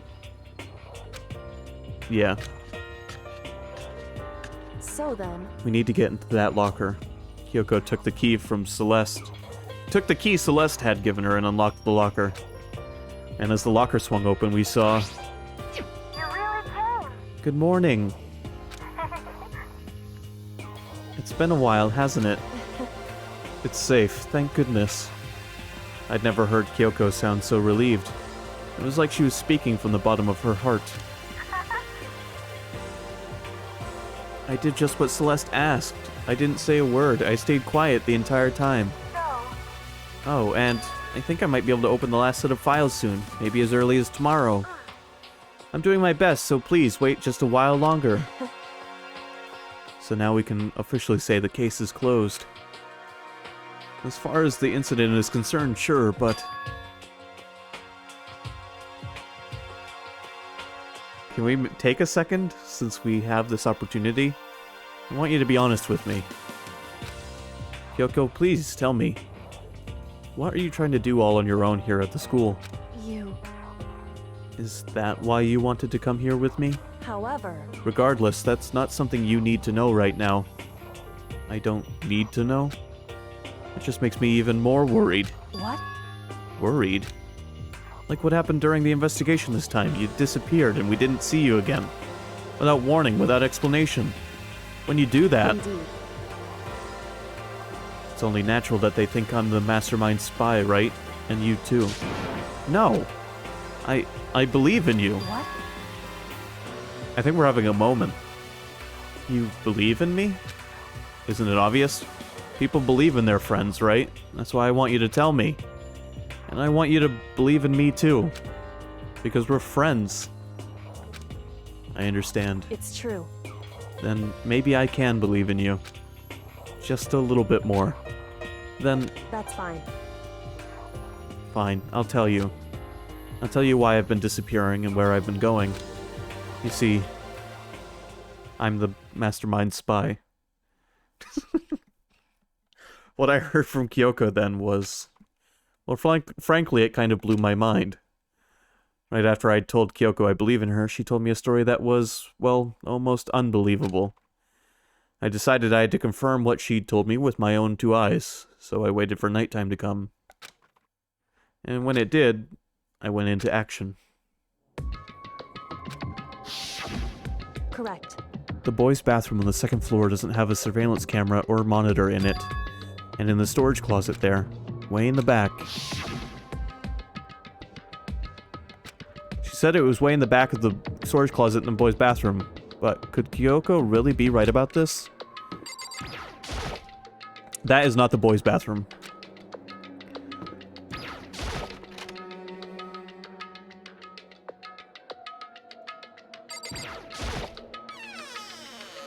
It's just a normal storage closet, as far as I can tell.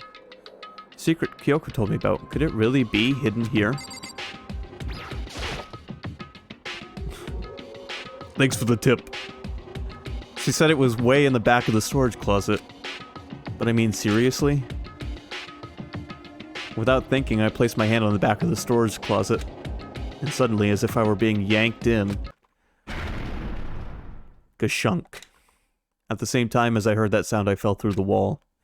I had no idea what was going on. Ba-bump.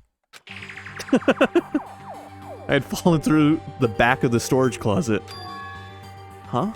It turned out the back wall was like a revolving door, and I'd made my way to the other side. Just like Kyoko had said. Correct. Yo, we just found the nut room. In the boys' bathroom on the 2nd floor, there's a storage closet. And way in the back of the closet, there's a secret room. There's a table with a box of tissues. So this is the secret room? But what's in here? Bunch of porn books? Spent tissues on the floor? So much of files in what look like volume after volume of yearbooks. They're all covered in dust. Looking at everything, one file at the edge of the bookshelf caught my eye. Hope's Peak Academy Student Registry. This is the only thing in here not covered in dust. Has someone been looking at it recently? I slipped the file into my hand. Before I had a chance to take a look at it, a slip of paper fell out of the file, and I turned my attention to it. What's this? You must not leave. That's kind of weird. I can understand if it said, like, I can't leave, but you must not leave? What is this? My head feels funny. This strange sensation. It's like deja vu. Makoto is a sleeper agent. Those words, you must not leave. I've seen them somewhere before. But I can't quite remember. What do I know? What don't I know? I... A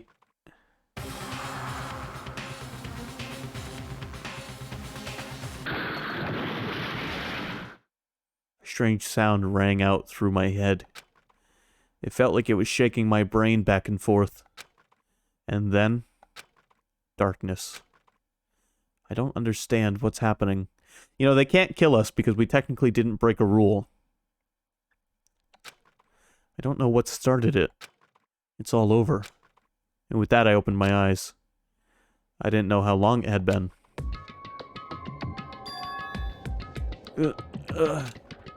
Ow. Apparently something hit me and I lost consciousness. That's all I understood.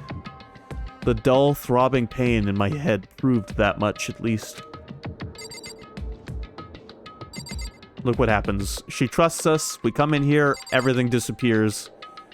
We've ruined everything. An empty bookshelf. Huh? Empty. Gone. It's all gone.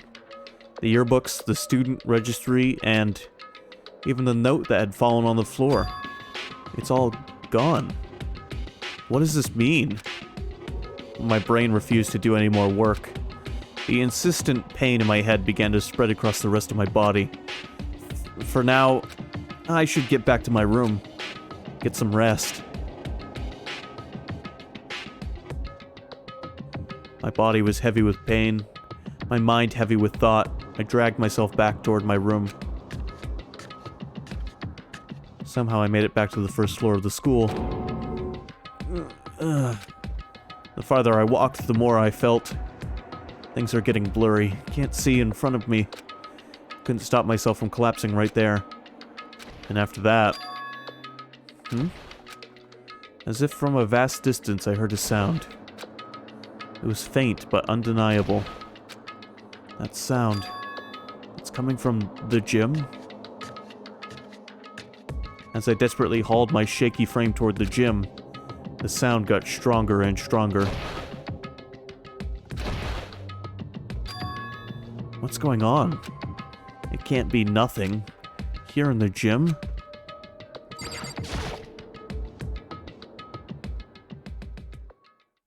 I didn't make a sound as I opened the door to the gym. The sounds coming from inside, meanwhile, only intensified that much more.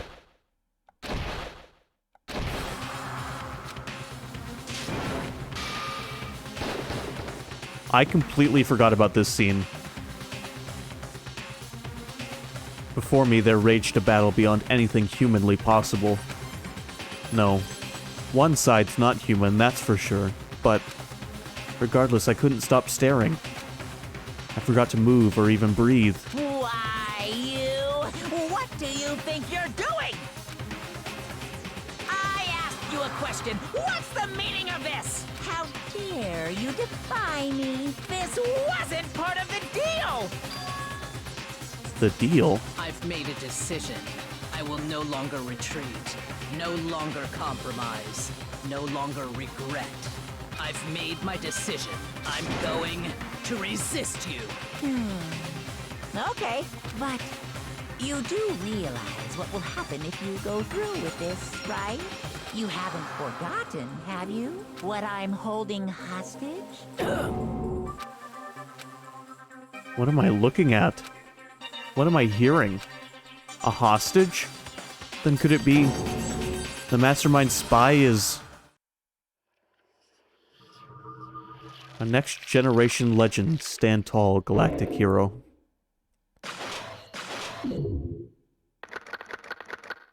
Seven students remain.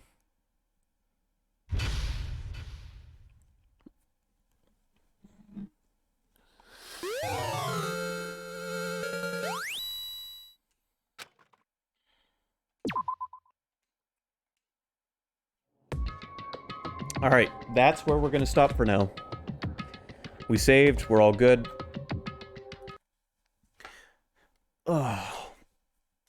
On to the bonus content.